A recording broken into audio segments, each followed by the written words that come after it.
Save an extra $100 you spend on select major appliances. Valid through 4/17. Appliance savings vary based on purchase amount. Exclusions apply. See Lowe's.com for more details. Portions of the following program were pre-recorded. Your home for Villanova basketball is WDAS and WD273D. Fox Sports Radio Philadelphia. I cannot stress the urgency enough. Your shot to win $1,000 is right now. Just enter this nationwide keyword on our website. Cash. Cash. That's cash. Enter it now. You heard the man. Well, what are you waiting for? FoxPHLGambler.com right now. $1,000 up for grabs. Go and get it.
The 2-2 pitch swung on, hit deep, right field, and that is gone.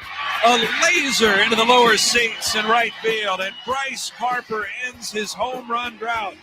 5-0 Phillies. Yes, indeed. Welcome back to the party. You're fighting Phils with a victory last night, 5-0 against the Colorado Rockies. Of course, Bryce Harper, as you just heard, courtesy of the Phillies Radio Network, went yard. Also, JT Realmuto went yard. But the story from yesterday, come on down, Power Ranger. Ranger Suarez. What an outing last night by the young gun there. Complete game. What do you have, 6 strikeouts? I want to say. Let's pull up that box score off the top of my head. I'm sorry. Eight strikeouts. Only gave up 7 hits, 1 walk, just a tremendous outing. And this rotation is simply lethal to the point that MLB Network yesterday was I just saw it after the game. MLB Network before the game asked the question whether or not the Phillies had the best rotation in baseball. And then Ranger goes out and did what he did last night. I get it against the Rockies, but damn, one hell of an outing by Ranger Suarez. Hey, it's the Daily Ticket, Sean Brace. And of course, we got a ton to talk about. And it will start and end today with the 76ers. And that's why joining me for the entire show, our Sixers insider, all things NBA, Mr. Sean Bernard. A great day to have you, Sean. How we doing, man? Yeah, doing well. I didn't realize there's a baseball on this time of year. I feel like well done. But do shout out Ranger. Yes. I talked a little bit with our guy Luke Arcaney a little bit how Ranger Suarez is the baseball version of a hooper, and he's put that on full display so far to start this year. Definitely up there with my favorite players on the team. So cool to see him shine last night. But I am with you that tonight is about the Sixers. This is obviously a big moment. They got to carve their path through the playoffs with a victory tonight, but feeling pretty good, feeling excited. This is the big time of year. We're through the 82-game preseason, essentially, for the NBA. Yeah, this is the second season, and a postseason action is here. It tipped off last night. One was a great game. The other one was a dud. We'll talk more about that in just a second, but back to Luke for a little tip of the cap because he was all over Ranger yesterday. Yeah. He wanted nothing to do with the offense, but he goes, this is a Ranger Suarez game. Take him over on strikeouts, take him over on innings, all that and more. And he delivered in a big way. So we love the green check marks. Luke Arcaney, Luke and I on Phillies is the MLB podcast right here on The Gambler. All right. As Sean just said, postseason action tips off this evening for the Philadelphia 76ers taking on the Miami Heat. And depending on who you are and how old of a fan you are and the heartbreak that you've dealt with, that's where you are on tonight's game. And it's a 5.5-point spread. This number has dipped as low as 4 on DraftKings, and now we're up to 5.5 in favor of the Philadelphia 76ers. 208 is your total. The biggest injury would be Scary Terry. No Terry Rozier. Yep. Kevin Love will be playing from Correct. what I saw. Of course, Joel Embiid. He'll play. He's going to play, but buckle up because it's Joel Embiid. Anything else from the 76ers? DeAnthony Melton will not be a go tonight. Yeah, no DeAnthony Melton. And I do think that's a bigger deal than people have given it attention to. Feel bad for the dude, too, that back injury really in the long term is pretty concerning for him career-wise. So we'll see how that plays out there. But in the short term, obviously they're going to be without him. Kyle Lowry is going to be the guy that he's going to be stepping up, playing a real role. And I do think there's quite a bit of a chip on his shoulder with the Miami Heat backstory, him being traded this season. And you know what? He's looked ready for the moment, that he got something left in the tank, and he's ready to use up every bit of it to close out this season. Now, will he be one-on-one with Jimmy Butler? I think a good portion of this game. And frankly, Lowry held up very well in the last matchup against the Heat when he was obviously on the Sixers. Jimmy Butler's best asset when he's first off, I'm sick of everyone being afraid of Jimmy Butler. I'm sick of all that on the timeline. So much Jimmy Butler fear across. I don't think you should be afraid. I don't think so either. But you should be respectful of the man. Sure. I think the respect is a little more than he's warranted to this point. There's no one has benefited more from revisionist history than Jimmy Butler. Revisionist history was last year that he put together such a mixtape. It would blow your mind if I played it right now. Yeah, the Buck series. I'll give you that. That was special. He was hitting shots from his ass. Yeah. Yeah. I mean, I'll give you all that, but I don't know if that's Jimmy this year is kind of how I feel. Yep. And when getting specifically to the matchup, when he's at his best is he's getting guys in the air. He's getting to the free throw line. He's kind of winning games with his brain is when he's getting to his spots. Kyle Lowry, a very heady defender that he's not going to bite on the pump fakes. He's not going to let him get to the free throw line. And he's a guy who knows the ins and outs of Jimmy Butler's play, his moves and everything from playing next to him for the period of time in which he did. So I do think Lowry gets an extended period on him. I do think we see some Kelly Oubre on Jimmy Butler. I even think, for the Tobias Harris over me moments, we see a little Toby versus Jimmy. So I think they'll mix up some coverages on him. But overall, I think people are way too nervous about what Jimmy Butler is going to bring to this game. 10 straight ATS for the 76ers. Wow. 10-1 in their last 11 as far as ATS is concerned. The win streak, they've won 10 straight heading into this game, correct? 1, 2, 3, 4, 5, 6, 7, 8. 8 heading into this game. Excuse me. I was mixing up the ATS. And to me, there is no hotter team coming into postseason than the 76ers. Absolutely. You look at the West and what was taking place with the Nuggets at the top with the T-Wolves, and of course with OKC, they ended up getting the overall 1 seed. We're going to talk a ton about them today as well, because some are saying that's one of the weakest number 1 seeds in the West ever. And I was like, wait, you obviously haven't watched a lick of basketball if that's your take on OKC. But Utah Jazz, the Rudy Gobert, Donovan Mitchell, Utah Jazz, I would give that crown to. Nice call by you. Again, I don't want to sit here and I knew it would happen. Here we are game day, and I'm not going to sit here and tell you that I don't think the 76ers aren't going to win this game. I'm just not as comfortable as you are by saying they are going to dominate. I just don't think that. I think the expectation for this team to just tip it off in a playoff spot down at the Wells Fargo Center with all the pressure in the world, they throw up 5 minutes of dud play, and all of a sudden you feel that tension inside the building. It's just what we do because we've been there and done that. We want this team to advance, and when they don't perform, the fans get a little uptight. And I'm not going to sit here and say they boo. This isn't a regular season game. You're not going to hear that, but it's just something that comes with playing here in Philadelphia. And if they don't deliver in that first quarter, this is going to be a tight ass ball game. Yeah. And I look at what Spoelstra's been able to do, and I get it. Jimmy Butler is clearly not the same. This Miami Heat team hasn't been good this year from start to finish. All of the above, I'm with you. But the expectation that this Miami Heat team is going to come in here and not play a good basketball game, I just can't get there. And if they do play a good basketball game, this is playoff basketball where defense is going to dominate. I think that they might be able to hang with the 76ers. They'll have a lead. Hawkins might go off. These are guys that are professional ball players. So I just don't think tonight's going to be an easy game. Do I think the Sixers advance? Absolutely. Bring on the Knicks. Let's get to some postseason action. But 5.5, we get into that 6 ballpark at some shops right now. That's a lot of points to be given a Miami Heat ball club. Yeah, it is. But where I've kind of landed on here is I'm sick of waiting for this Miami Heat team to wake up. I'm sick of treating them like they're this sleeping giant. I'm looking at what my eyes tell me. I've watched this team this year, and they're just not the same team. That we have this Heat team of old in our brain, and yes, we saw it just last year. Them essentially do the same thing. But you know what also happened last year is they lost this very same game in the play-in tournament. That they did lose the opening 7-8 playing game before they dropped to that 8 seed and then beat the Milwaukee Bucks, went on that crazy run. I think that was more of catching lightning in a bottle than substance to what they're doing. And yes, they're a good team. Yes, they deserve respect. And I certainly would have preferred a different matchup for this specific game. But it is about the Sixers. It's about them playing their best ball. And when they do that, I don't think this Miami Heat team can touch that. So that is my expectation. I agree with you. There would be very much to the benefit of the Sixers team to get off to a strong start. That tightness in the building will absolutely be there. That there is pressure on this team. There's no doubt about that. But I still just have confidence that they are the better ball team. That when you look at this Heat team, there's holes in it. They're not perfect. They don't rank in the top 15 in just about any offensive metric. They're a better defensive team, but I don't see a world where they're able to blow this Sixers team out by any means or really control things. It's going to be a rock fight. It's going to be a brutal physical game, but I just feel good about this team's chances of coming out on top. Where does it start for the 76ers in your mind? Is it simply just Joel Embiid? I think Tyrese Maxey is going to be the guy for a large part. 24.5 on DraftKings Sportsbook. Are we comfortable saying that that's an overplay? If Tyrese goes over that number, Sixers win? Yes. I think either way, I think there's a potential where he goes over and they lose. I think that number is just far too low, to be honest. That we're entering this matchup, Maxey's 3 straight games scored 30+ points against the Miami Heat, and one of those with Joel, by the way.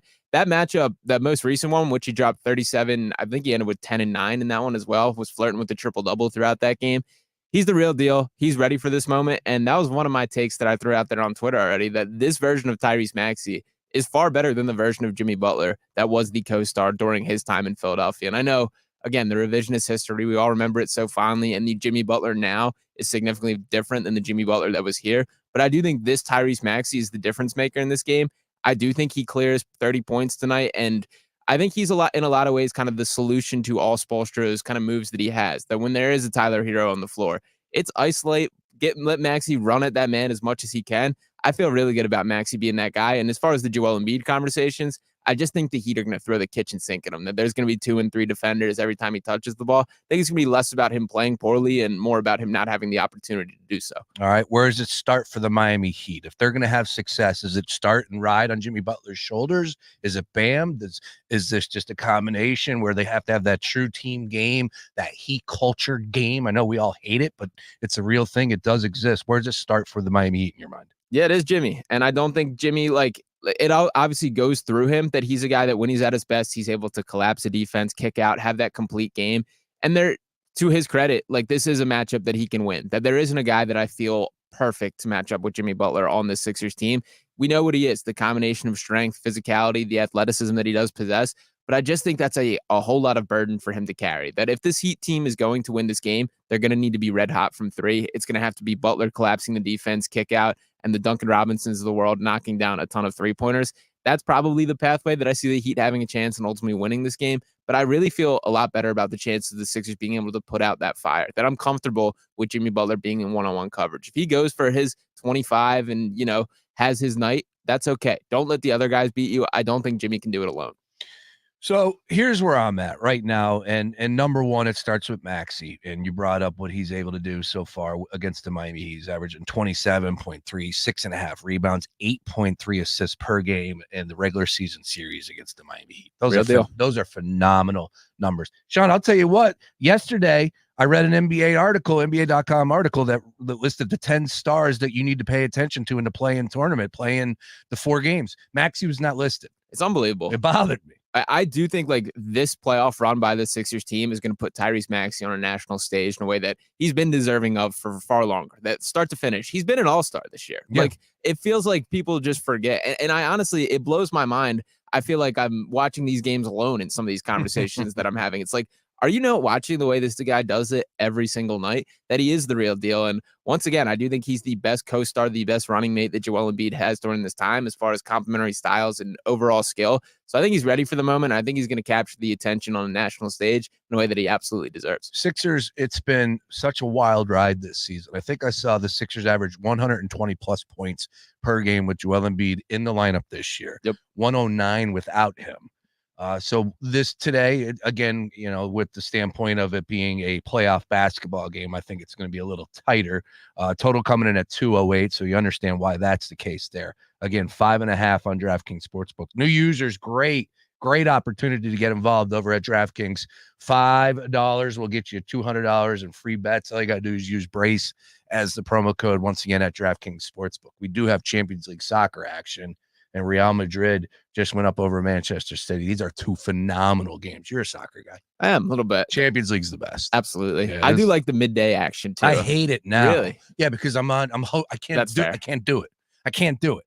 That's if Manchester United, God forbid, if Manchester United ever plays in one of these big games, I'm not going to be able to host. Anyways, like I said, I think this is going to be a tougher game. I think Miami Heat are going to come in here and play, that type of game where they're gritty and boxing out and pulling down the dumb rebounds, maybe a couple bounces their way. But I do expect the Sixers to find a way to win this game and ultimately get into that 7 versus 2 matchup versus the Knicks, which, if you look at what the odds makers have for us, folks, take a peek at what DraftKings is showing as far as the futures are concerned. Plus 750 for the 76ers to win the Eastern Conference, plus 1,400 for the New York Knicks. Yep. The Knicks got our number this year.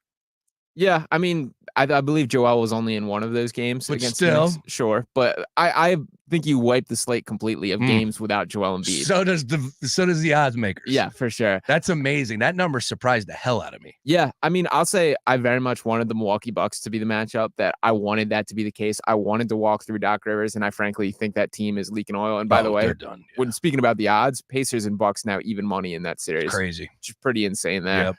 This Knicks team, I respect them. They're a good basketball team. They're gritty. They play hard. They're tough. And Jalen Brunson is the real deal.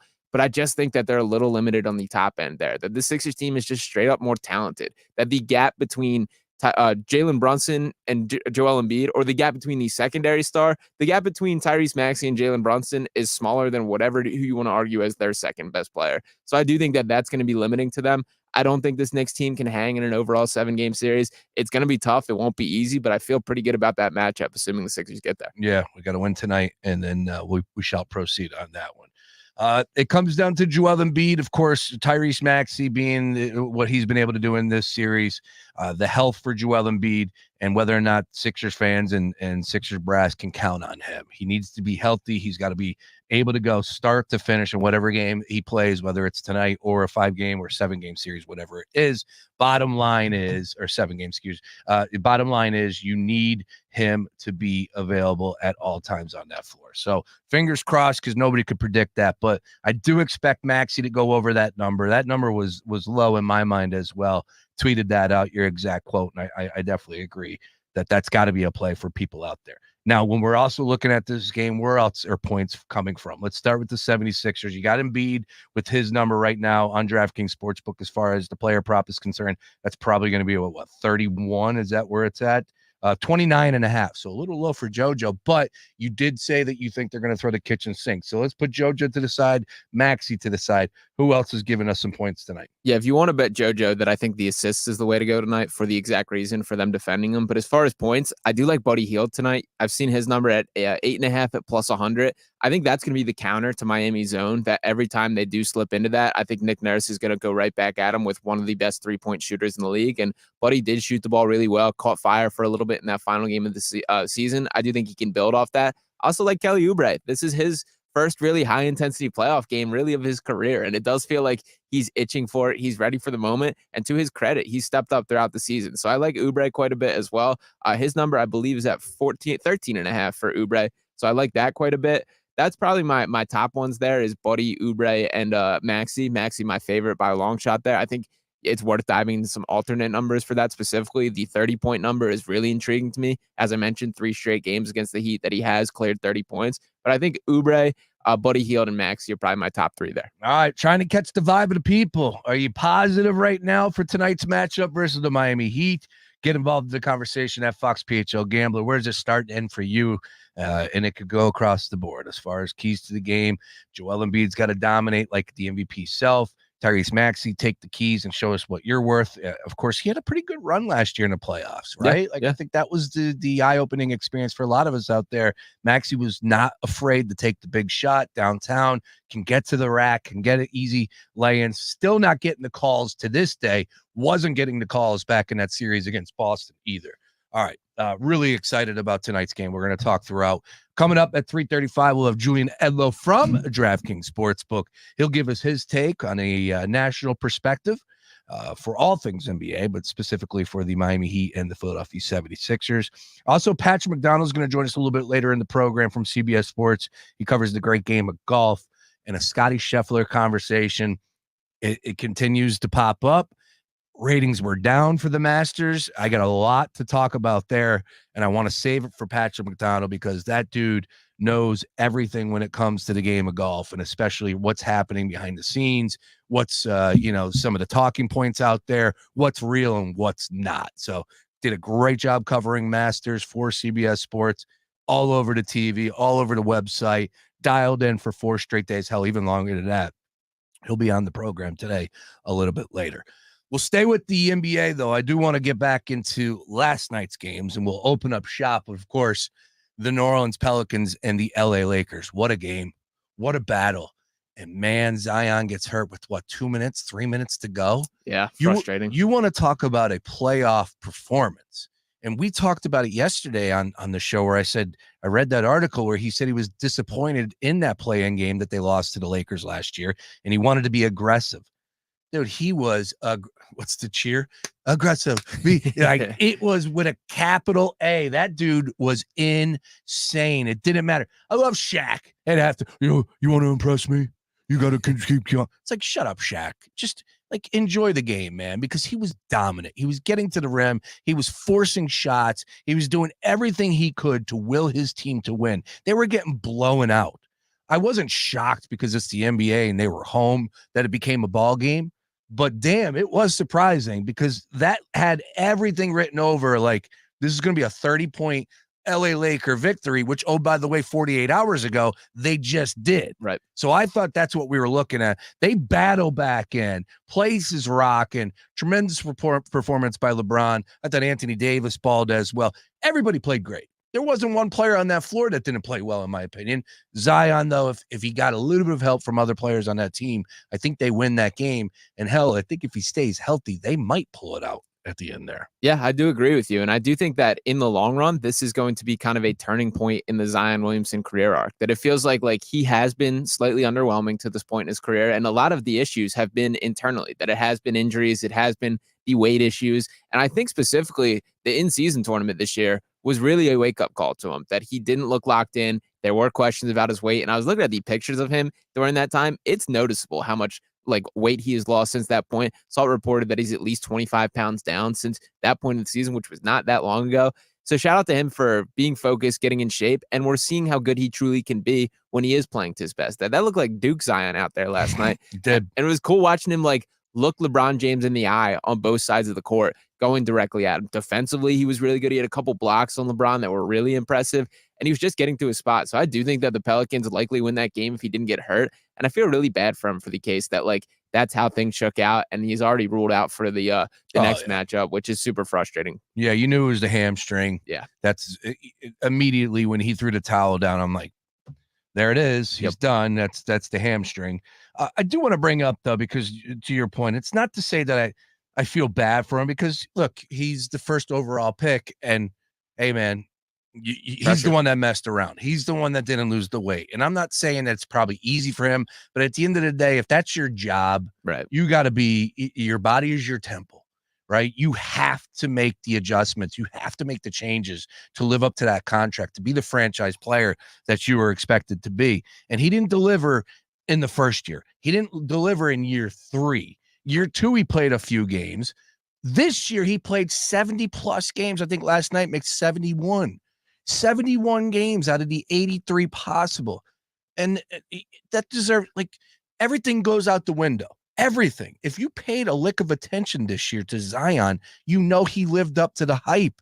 He was awesome. Yeah. So then all of a sudden you get to the final moment. Now, I'm sure he was dinged up a little bit this year, but like I said, he played in 70-plus games. That's all that matters, the back of the baseball card. Get to that moment, and he pulls a hamstring where he's going absolute berserk in not a must-win game, but it's a playoff game. You want to win that game. And all of a sudden, it's like you see on the timeline, and people are just all saying the same thing. And I'm just wondering why that is. Well, this is what it is with Zion. He can't stay healthy. He's his own worst enemy.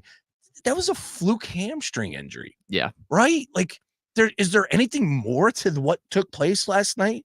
Like, what? How do you watch that game and the first thing you come out on the timeline is saying, well, that's Zion for you?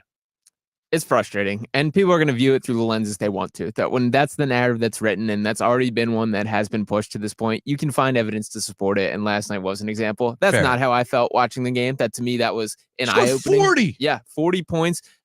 Again, looking LeBron in the eye on both sides of the floor. Defensively, I thought he took the matchup personally in a way that, like, I haven't really seen from him much. And sure, LeBron still got his. I think he ended with 23, 9, and 9, I believe, were his numbers there. So LeBron had a perfectly fine game, no doubt about it. But I do think Zion exceeded my expectations in a way that I really haven't seen from him throughout his career yet. So I was really impressed by that. I thought it was really cool that he did step up in the biggest moment for this team, and he was ready. That I do think the Pelicans likely win that game if he didn't get injured then. So it is disappointing. I do hope from here on out that he does have some better luck with the injuries. But of course, the Lakers advance, and now the story is it's the rematch: the Lakers versus the Denver Nuggets. Nobody's ducking smoke. I like that. I do as well. Lakers on DraftKings Sportsbook plus 250 to win the series. The Nuggets minus 310. Here's LeBron James after the game talking about facing Denver again. Defending champion.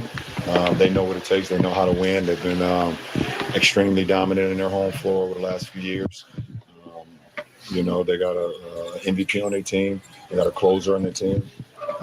They got high-level players, high IQ players. They got a hell of a coach. So, we have to play mistake-free basketball and make it tough on them. They're going to try to make it tough on us, obviously. But if we can play as great as game we can play, they're going to play as great as game they play. It's going to come down to 1 or 2 possessions, and we'll see who executes them. It's funny because I watched an episode of that podcast with JJ Redick, and, it's a little nerdy, but it's still the two greats. JJ's one of the best shooters I've ever seen in college and NBA, and I love the way he is in media roles, and especially on the microphone. On the call tonight, by the way. I love it. JJ or LeBron, of course. Anytime you can get inside the mind of LeBron James, I'm in. And they come down. I remember when they were talking about the difference in playoff basketball, and he's like, "You need luck.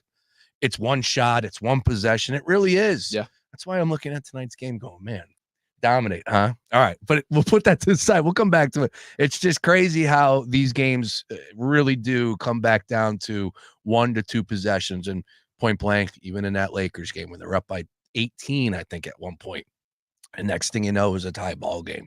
So it's really tough to win in the playoffs. Lakers did. They move on. Just quickly, 30 seconds on that series. Any shot for an upset in your mind? No, to be honest, no. I think they'll probably win a game or two, make it a little bit interesting. That Denver team's too good. And as I think that if they had faced the Thunder, I would probably be on the Lakers side of winning that series. But I do think Denver ultimately there's too many ways they can win. They're too polished as a unit. And I do think that they get the job done relatively easily. All right. We will also talk a little bit about the Golden State Warriors and an end of an era in the Bay Area. A lot to discuss as far as the future of one of the best to ever do it when it comes to the team concept with the Golden State Warriors. Clay, Steph, and Draymond and company, of course, headed by Steve Kerr.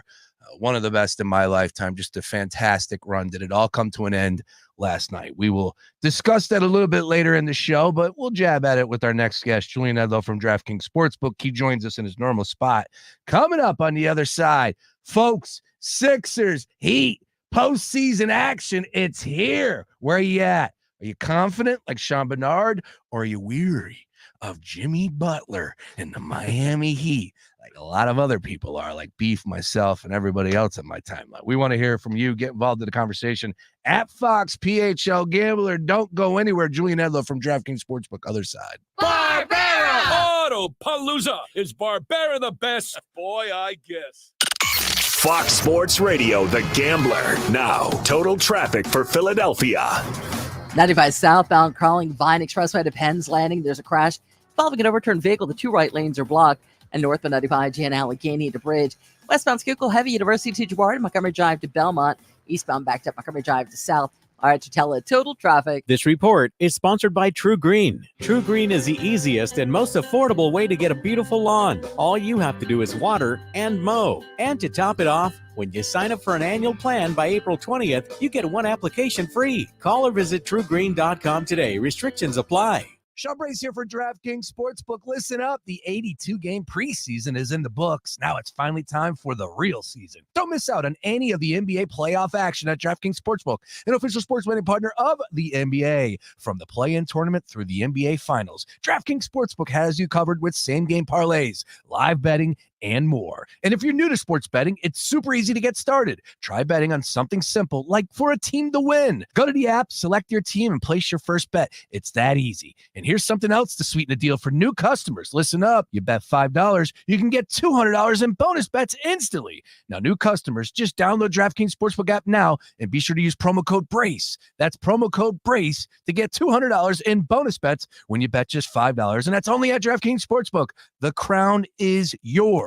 You must be 21 or older. Pennsylvania only. Bonus bets expire 168 hours after issuance. Eligibility, deposit restrictions apply. Terms at sportsbook.draftkings.com/bball. Gambling problem? Call 1-800-GAMBLER. Hey, if you're listening to me right now, I have one thing every business needs most: attention. Think about it. We swipe and scroll past stuff all day. But when we're driving, cooking, and working out, we're also listening. That's the magic of audio at iHeart. We're in your next customer's ears while they're living life and listening, just like you are right now. So get your customers to listen up today using radio, digital, and podcasts. Visit iHeartAdvertising.com. That's iHeartAdvertising.com. A Gain Scent Bead story. Jim was at the laundromat when he heard his ear said, "Maraca, senor," but his nose said, "Hey, freshest scent ever." Following his nose, Jim found a man pouring a bottle of Gain Scent Beads into the washer. The scent, the freshness. Jim blurted, "Sir, your scent Maraca smell amazing." Actually, Jim, most noses call them Gain Scent Beads. Try Gain Scent Beads, way fresher than detergent alone. Eric was way behind on his taxes. I owed a lot of money to the IRS, almost $15,000. I tried to make payments. The IRS wasn't satisfied with Eric's efforts, so they came after him full force. They're coming to put a lien and a hold on all my income, my home, my car. I was just overwhelmed at what to do. Then Eric called Optima Tax Relief. When Optima Tax got involved, the calls would stop, the threats would stop. It was easy like 1, 2, 3. Optima Tax Relief is A+ rated by the Better Business Bureau, and their team of expert tax professionals took care of Eric's problem. I owe $15,000, and now my debt is clean. I don't owe anything. Take Eric's advice. If you have a tax problem, you need to call Optima Tax now. Call Optima Tax Relief for a free consultation. Call 800-354-2840. 800-354-2840. 800-354-2840. Optima Tax Relief. Some restrictions apply. For complete details, please visit OptimaTaxRelief.com. The free iHeartRadio app has over 100 commercial-free stations waiting for you right now, like Deep Cuts, a commercial-free station featuring deep album tracks from iconic artists. Just search Deep Cuts and listen now on your free iHeartRadio app. Free never sounded so good. Not to brag, but Progressive's Name Your Price tool is mankind's greatest tool ever. Even better than the wheel. Sure, without the wheel, we wouldn't have modern transportation or funny videos of dogs riding skateboards, but without the Name Your Price tool, we wouldn't have easy access to auto insurance options based on our budget. And, well, cars do need wheels. They also need insurance, and insurance never goes flat. Learn more about the greatest tool ever, the Name Your Price tool at Progressive.com. Progressive Casualty Insurance Company and Affiliates. Price and coverage match limited by state law. Not available in all states. Hey, man, you all right? Need me to call 911? No. Call Top Dog Law. Get top dollar for your accident at TopDogLaw.com. Once again, that's TopDogLaw.com.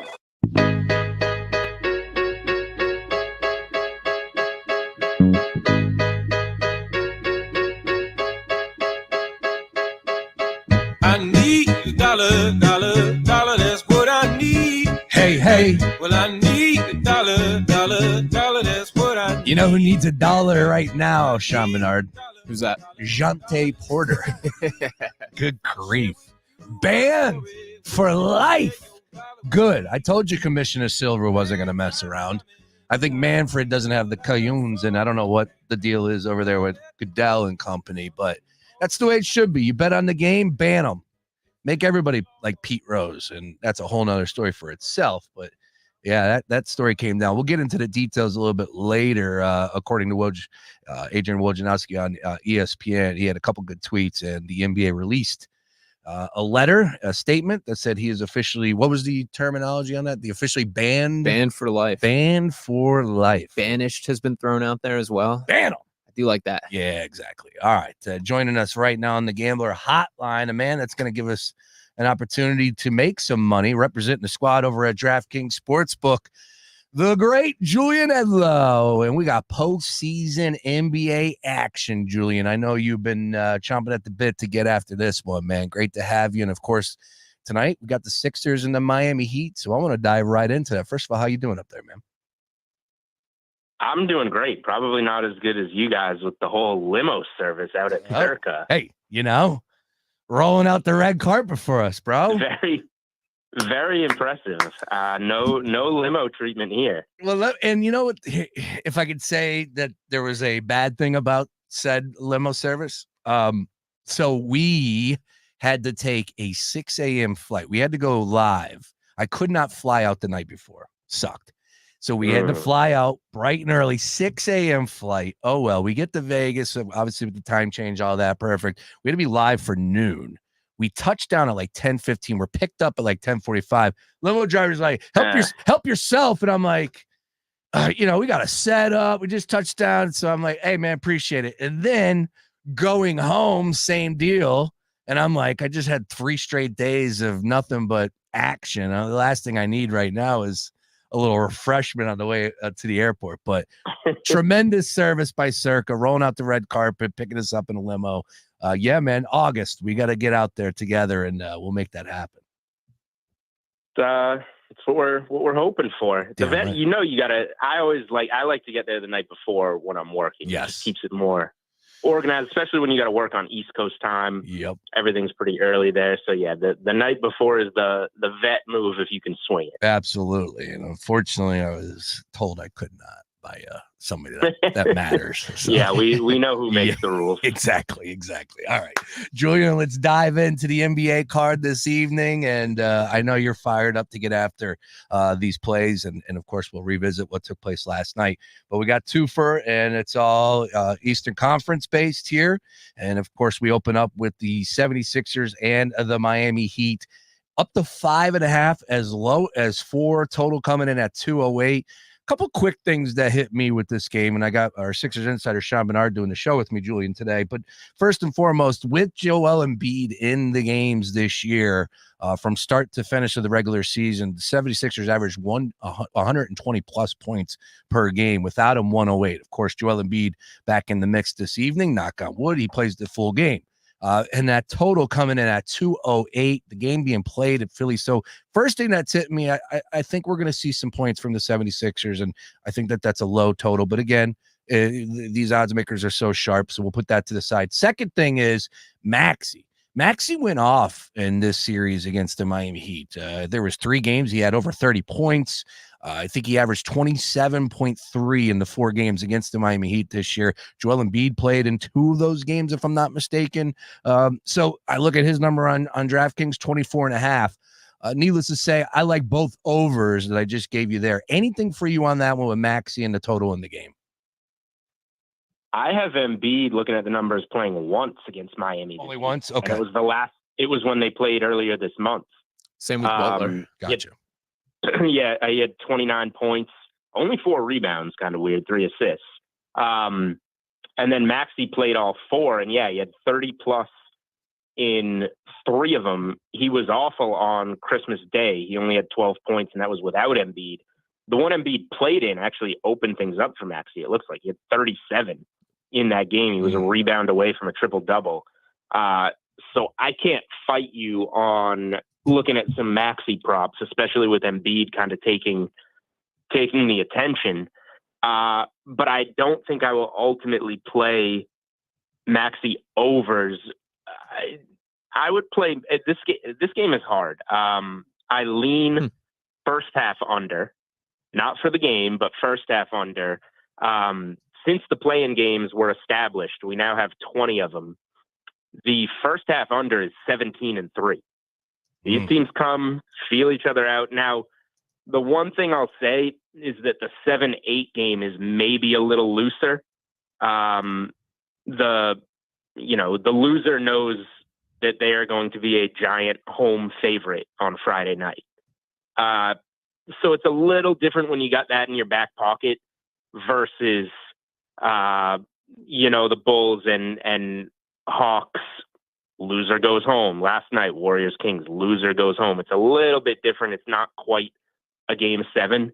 But I would lean first half under, and this is getting to be a lot of points. I think the Sixers win, but at 5.5, I would lean towards Miami. But again, I haven't bet it. These play-in games are pretty tough. I leaned Lakers last night, regrettably didn't bet it. Although if Zion plays the last 4 minutes of the game, who knows? So that one kind of dicey. Of course, the only thing I willingly fired on was the Warriors at a pick 'em at open. It closes like -150 and they get run out of the gym. So these games are tough. I will say that. But in terms of the early game, 2 leans would be Miami getting the 5.5 and the first half under. But I don't know if I'm going to get there on either of them. We'll see. What's your breakdown on just, you say it's going to be a tough game. Obviously, you're going back and looking at, as far as what has taken place over the years with these playing games, you got to feel each other out. Totally agree with that. What else is going through your mind with this matchup that makes it's so tough on you? Is it the fact that it's the Heat culture? Is it the fact that you can't really bank on the 76ers over the years in these moments? Like I said to start this week, of course, I'm Sean Rah-Rah right now. I'm thinking they're going to blow them out of the building. But at the start of the week, I'm saying, dude, this is a game they lose. This is a game that they're going to sweat. This is a game that Jimmy Butler puts on his back, right? Like, where are you at when you start handicapping this game? What's going through your mind? Yeah, this is why it's a hard game, because I agree with a lot of what you just said. Also, Miami plays with their food until the last second when they need to lock it in. They lost to Atlanta in the first play-in game last year, and then they were down a pretty decent margin late in the fourth quarter of that last play-in game against the Bulls before they pull that out and sneak into the playoffs. So I trust Miami, and they're well coached and they should show up in these situations, but knowing that it isn't an elimination game, do we get their best? I don't know. And then you got Butler coming into Philly.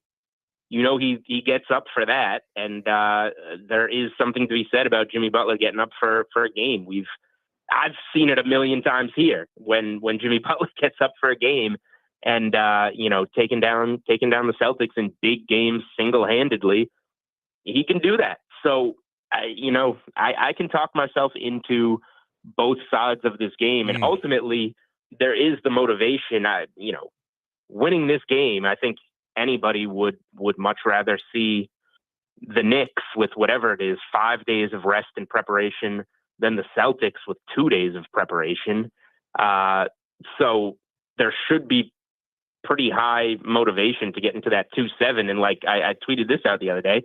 If you look at the odds to win the East, Sixers plus 750, Knicks plus 1200. Woo!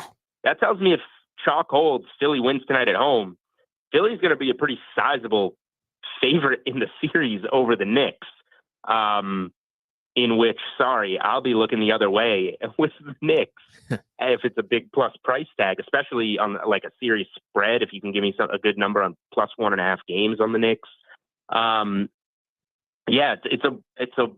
This is the weirdest of the play-in games, I think, because it's 2 teams that people have said all year, if anybody can challenge, if it's not the Celtics, Philly and Miami are 2 names that come up that could win the East.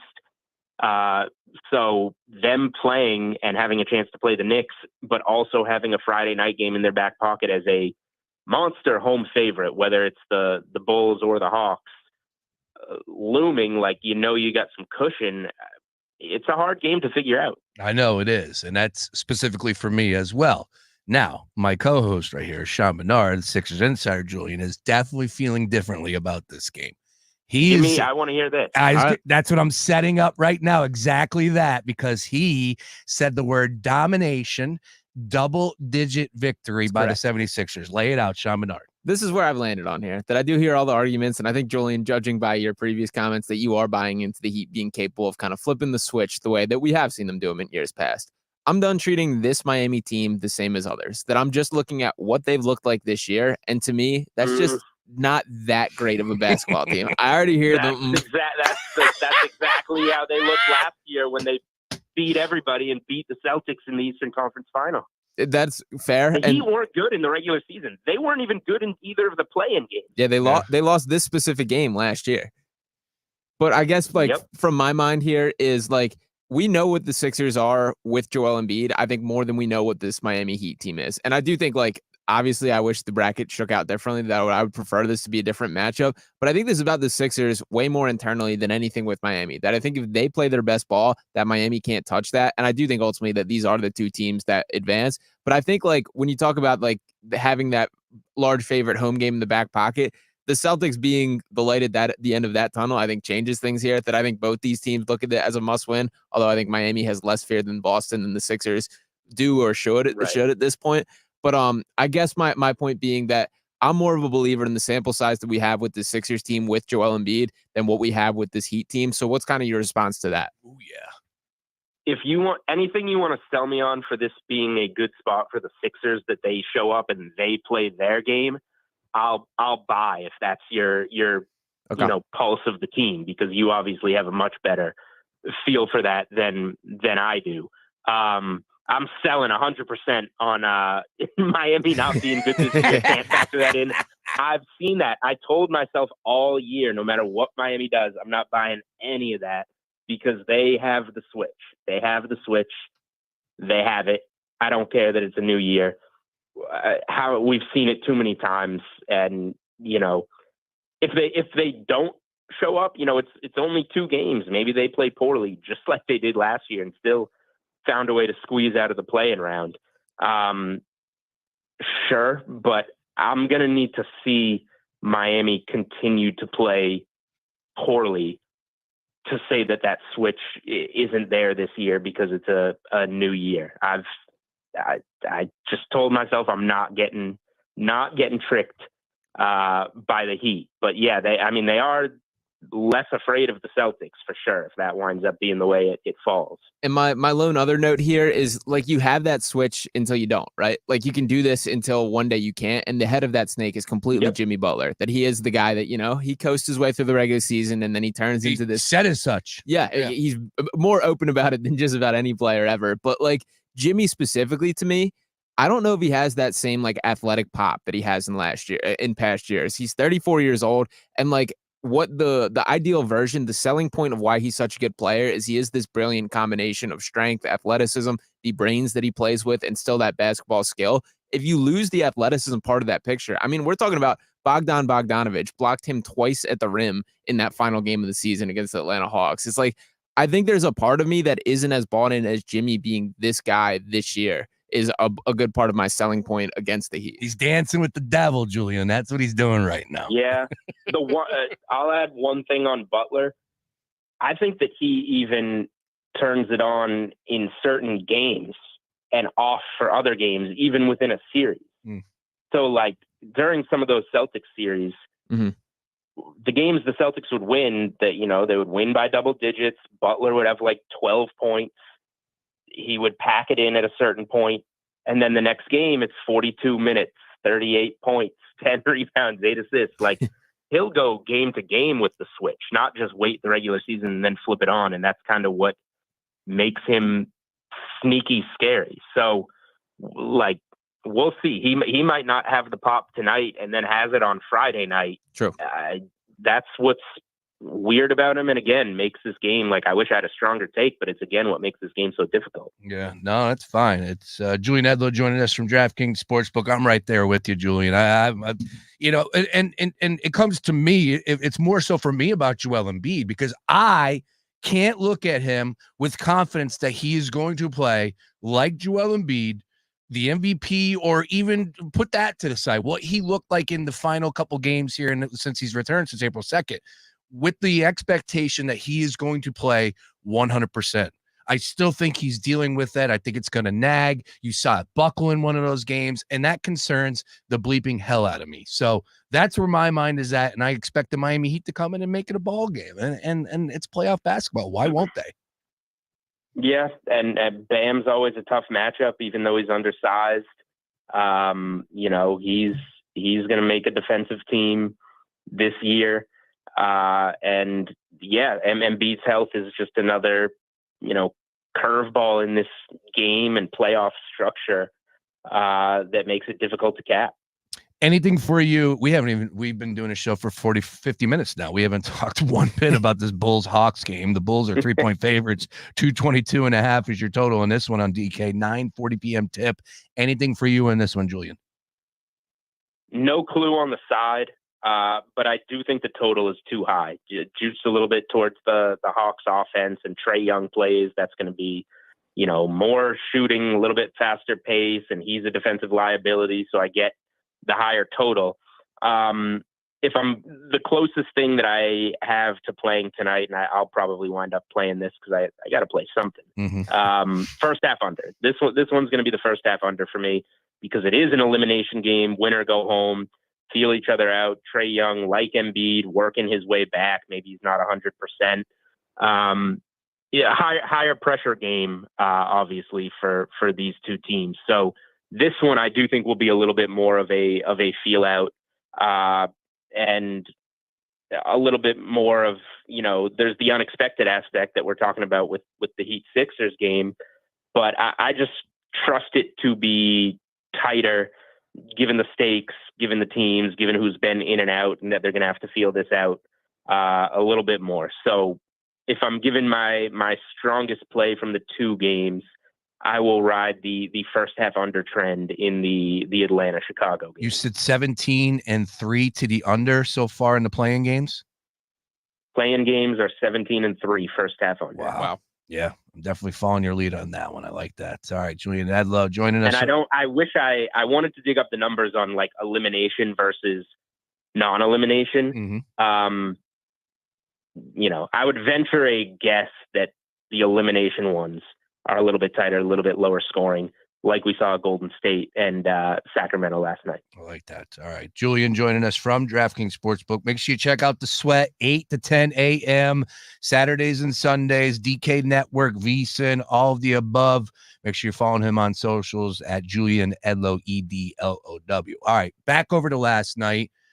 Anything there from you with Sacramento? You know, it was a dominant performance. That's the Sacramento Kings type team that I expected to see this year, but they were Jekyll and Hyde all the way throughout, and I would wager on them, and they wouldn't show up at home. And then, you know, they're not lighting the beam when they did that all the year before. So last night, of course, they played balls to the wall. They were all over the place in that first half, only up by 5 at halftime. I'm thinking Warriors are going to run away with this in the second half. Doesn't happen. Mm-hmm. I came away impressed with Sacramento. Is there anything there for you with the Kings moving forward here? So I definitely have a take on that game. I bet the Kings at open +2.5 last night, thinking if Zion can't play the last 4 minutes of that game, then he can't play. Yeah. It's not like he just like went and got something checked out in the locker room. Like, it was clearly something like the news we got. He'll be reevaluated in 2 weeks with a hamstring. He physically couldn't play. So now I'll talk about the Kings first, I guess. Like, good game. Keon Ellis was awesome. If you can plug, like, the loss of Herter and Monk is huge. Perimeter scoring, shooting, all that. If Keon Ellis plugs in and plays like that, he hit his shots. He played good defense. If he plays like that, then the Kings are going to be pretty good.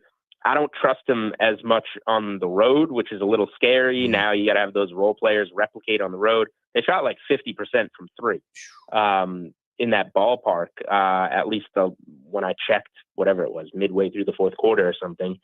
Murray obviously hit a bunch. I don't trust him as much on the road, but I bet the Kings pretty big at plus 2.5. I'm betting them again at minus 118 money line on Friday night. Pelicans, Zion was unbelievable last night. Like, he kept him in that the whole way, and then the role players finally hit some shots and got it close. And then Zion goes out, and that clearly wasn't going to happen. I was, live betting a game with 4 minutes left. I was checking. I was like, should I lay like minus 180 Lakers in a 4-minute game? Like, I was really close to doing it. I ultimately didn't, but it was the right side. Take Zion out of the mix. Brandon Ingram you want to talk about Embiid and Trae Young. Brandon Ingram is probably in worse shape than either of those guys in terms of coming back from an injury. He couldn't even get on the floor in the fourth quarter. CJ McCollum will probably play better. A lot will fall on him. And Keon Ellis is probably going to be the guy that draws that matchup. So we'll see how he can defend. But take Zion off the floor and show me what I've seen from Ingram. They're in some trouble. The bench has to play really, really well, which they're at home. They can. But Sacramento is a pretty big bet for me on Friday night, and it's much more of a Pelicans fade than it is, to answer your question, buying into what we saw from the Kings last night. No, well said. I agree with you there, especially with that news that came on. And that was a tremendous performance by Zion. He was so aggressive. I didn't care if he missed those shots. He was getting to the rim. Finished. Felt bad for him. Yeah. Like he lost the weight. He was putting it together in a huge game, out-dueling LeBron, and unfortunate timing. Played in 70-plus games this year. Played in 7-0, 70. Yeah. It's like, I had, people they could say what they want. As Sean said earlier, he said people are going to look through whatever lens they want. If that's their take, that's fine.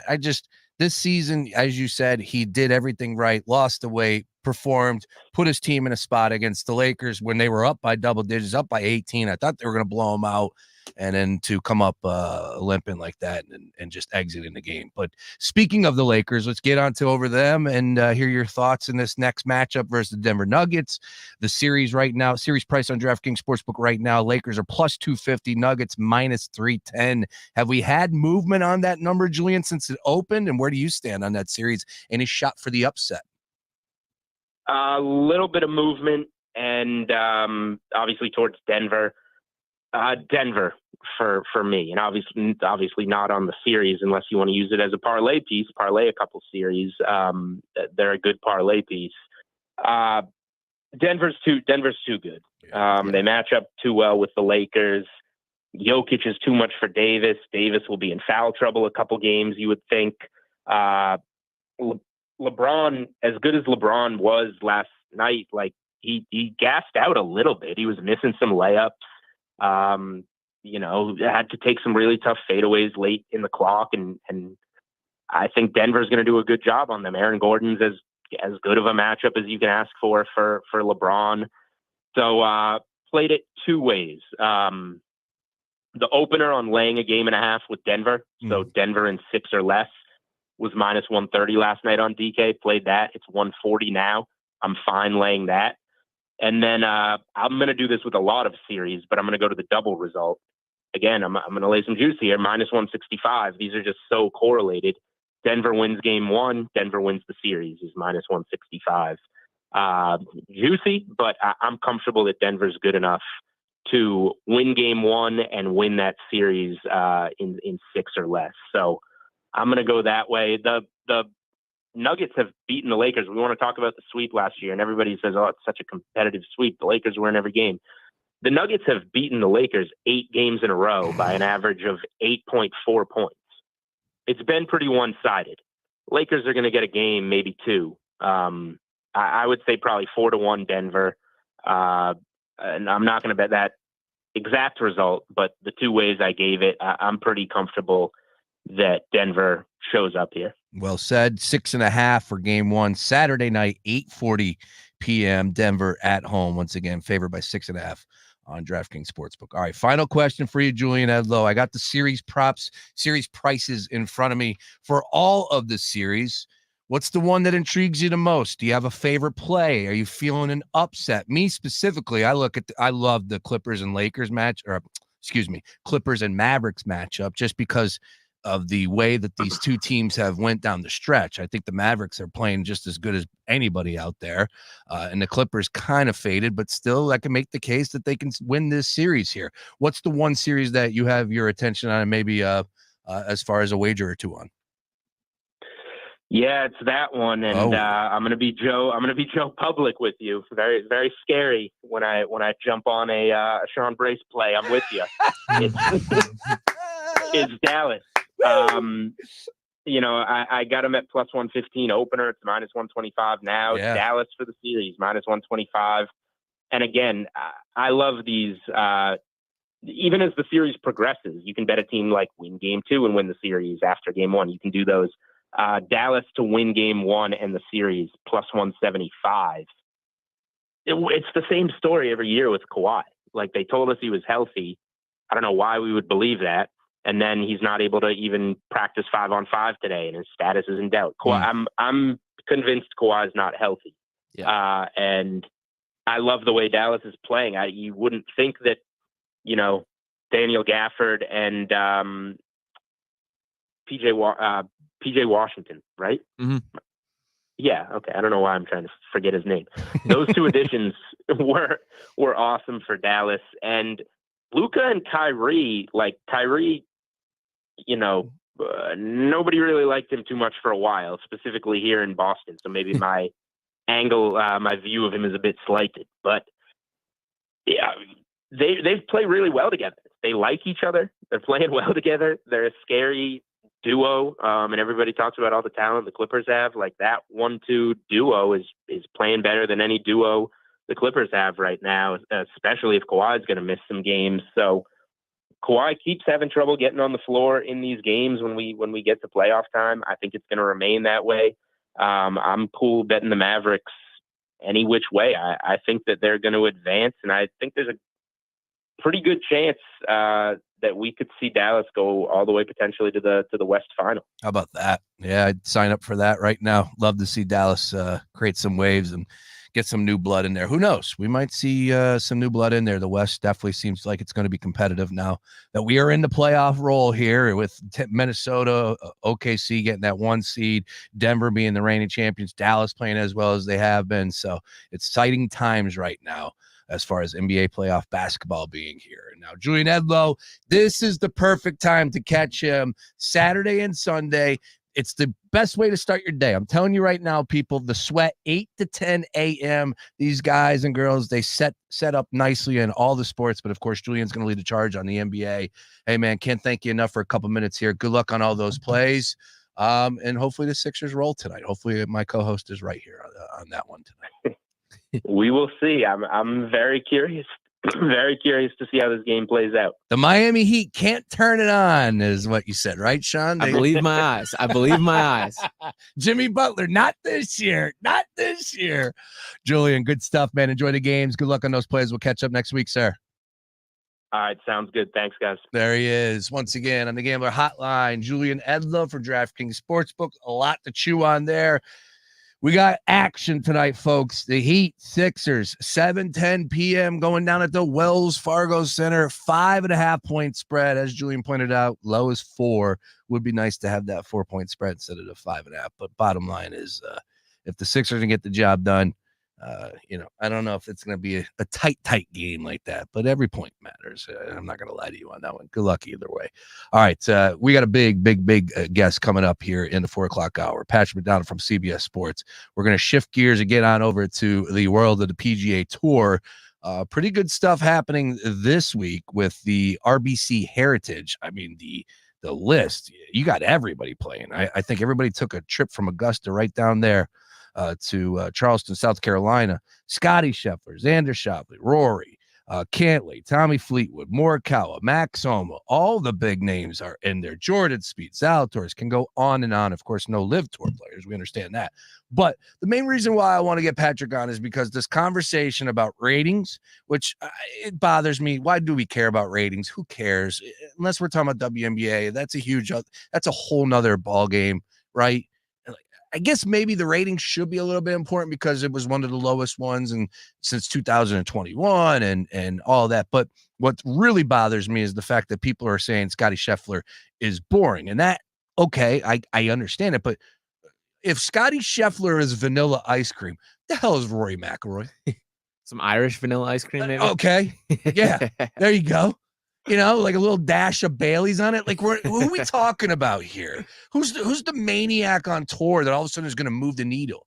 My take is, like, there's not much difference between all of the world number ones over the last 10 years, whether it's Jon Rahm, Rory. Like, I get it. Brooks Koepka, different guy. Yeah. Okay? And he's won majors. Understood. But he's the only one I would put everybody else. Bryson DeChambeau, yeah, he's the mad scientist. Was he moving the needle as far as television is concerned? I don't remember that. So I think there's something else going on with the game of golf if we're getting into ratings. I'm not going to blame the dominating performance that Scottie Scheffler has been putting on week after week for the past freaking 16 months and say it's his fault. It's his fault that ratings are down. I just don't understand that. I'm not going to buy into that.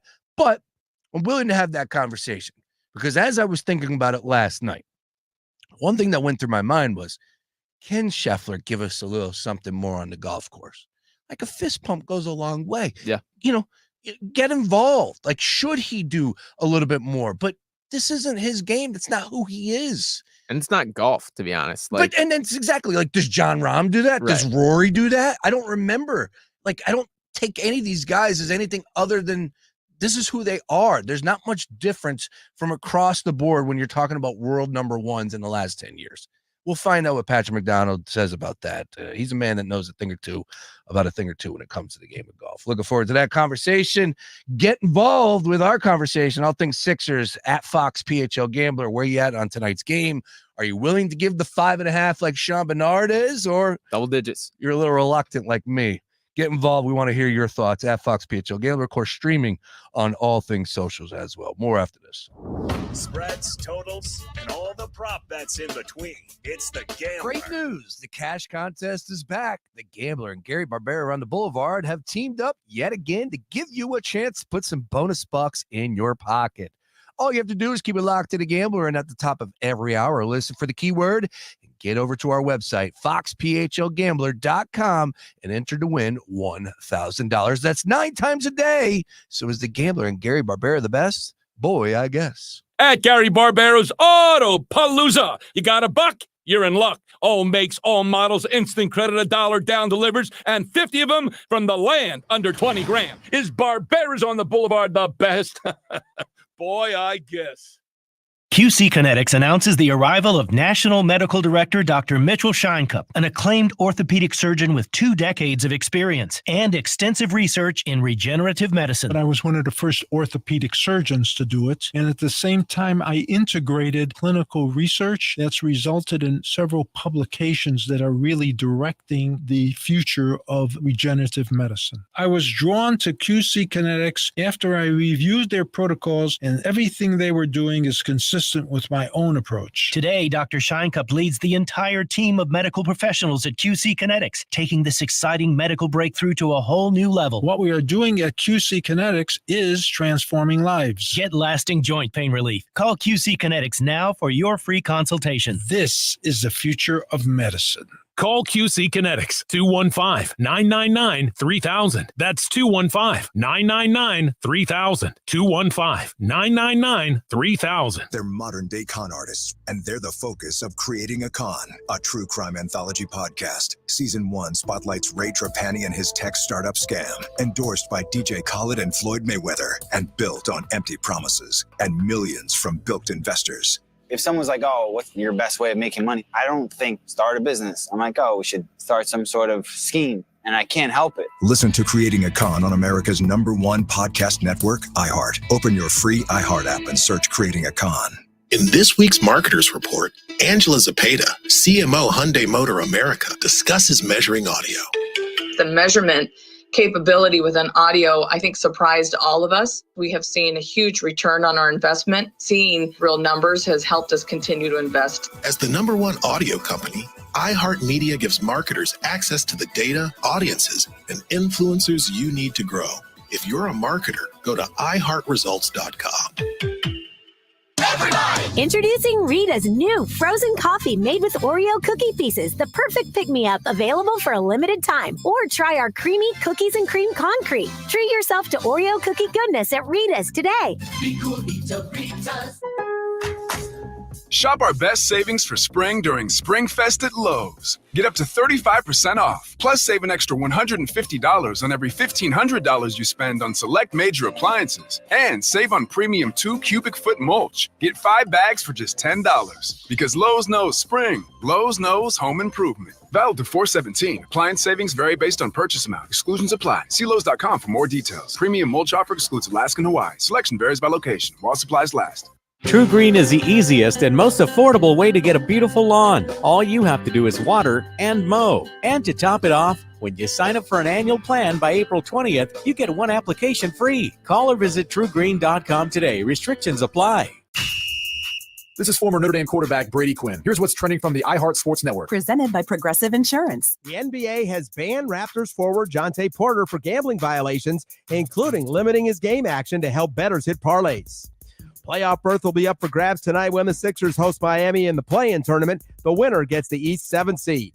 And Eagles GM Howie Roseman didn't mention Clemson's Jeremiah Trotter Jr. by name, but says it's tempting to draft players with a legacy to the franchise. I'm Scott Davidson. Progressive makes bundling easy and affordable. Get a multi-policy discount by combining your motorcycle, RV, boat, ATV, and more. All your protection in one place. Bundle and save at progressive.com. Fox Sports Radio, The Gambler. Now, total traffic for Philadelphia. Things are off to a busy start for the Wednesday drive home. We've had a crash on the Blue Route northbound. That's crawling 95 to approaching Media Swiftmore. The left lane is blocked. Southbound delays Broomall to Media Swiftmore. Jet up on the Vine Expressway both ways, Schuylkill to Broad. Eastbound Schuylkill stopping on Blue Route to Belmont. And Montgomery Drive just south. Westbound Schuylkill stacked up University to Girard and Boulevard to Belmont. 95 northbound Jan Allegheny up to Bridge, southbound So Academy to Bridge, then Betsy Ross to Penn's Landing from an earlier crash. All right, to tell it total traffic. This report is sponsored by True Green. True Green is the easiest and most affordable way to get a beautiful lawn. All you have to do is water and mow. And to top it off, when you sign up for an annual plan by April 20th, you get 1 application free. Call or visit TrueGreen.com today. Restrictions apply. Again, sent beat story. Jim was at the laundromat when he heard his ear said, "Maraca, senor," but his nose said, "Hey, freshest scent ever." Following his nose, Jim found a man pouring a bottle of Gain scent beads into the washer. The scent, the freshness. Jim blurted, "Sir, your scent Maraca smell amazing." Actually, Jim, most noses call them Gain scent beads. Try Gain scent beads. Way fresher than detergent alone. Stay tuned to Fox PHL The Gambler for the latest CEOs you should know. Bill Golderer, President and CEO of the United Way of Greater Philadelphia and Southern New Jersey. Comcast Business, powering possibilities. I love a beautiful lawn. I hate doing lawn care. That's why I use True Green. They're the official lawn care treatment provider of the PGA Tour. And we all know those are some nice greens. So just imagine what they can do for your lawn. All you have to do is water and mow. And to top it off, when you sign up for an annual plan by April 20th, get 1 application free. Visit TrueGreen.com for the best lawn at the best price, guaranteed. Restrictions apply. Some days, my active psoriatic arthritis makes it hard to get in the game. Now, the ball is in my court, thanks to treating my skin and joints with Skyrizi, Risankizumab Rizin, a prescription-only 150 milligram injection for adults. Nothing is everything. Skyrizi helps with less joint pain, stiffness, swelling, and fatigue. For those who also have plaque psoriasis, 90% clearer skin is possible with just 4 doses a year after 2 starter doses. Don't use if allergic to Skyrizi. Serious allergic reactions and an increased risk of infections or a lower ability to fight them may occur. Before treatment, your doctor should check for infection and tuberculosis. Tell your doctor if you have an infection or symptoms such as fever, sweats, chills, muscle aches, or cough, or if you plan to or recently received a vaccine. With Skyrizi, there's nothing like clearer skin and better movement, and that means everything. Ask your doctor today about Skyrizi and visit skyrizi.com or call 1-866-SKYRIZI to learn more. Friday, April 19th, Rec Philly brings you Stronger Together, a day of community, impact, and fun in partnership with Show Up Strong. Pull up, register to vote, and get an opportunity to get your rent paid or even $500 towards your business. If you're a music artist, content creator, brand owner, designer, photographer, or creative of any kind, passionate about community, impact, and fun, this is an event you don't want to miss. Friday, April 19th at Rec Philly. Register free at joinrec.com/strongertogether. Your home for Villanova basketball is WDAS and WD273D. Fox Sports Radio Philadelphia. I cannot stress the urgency enough. Your shot to win $1,000 is right now. Just enter this nationwide keyword on our website. Fun. Fun. That's fun. Enter it now. You heard the man. Well, what are you waiting for? FoxPHLGambler.com right now. $1,000 up for grabs. Go and get it.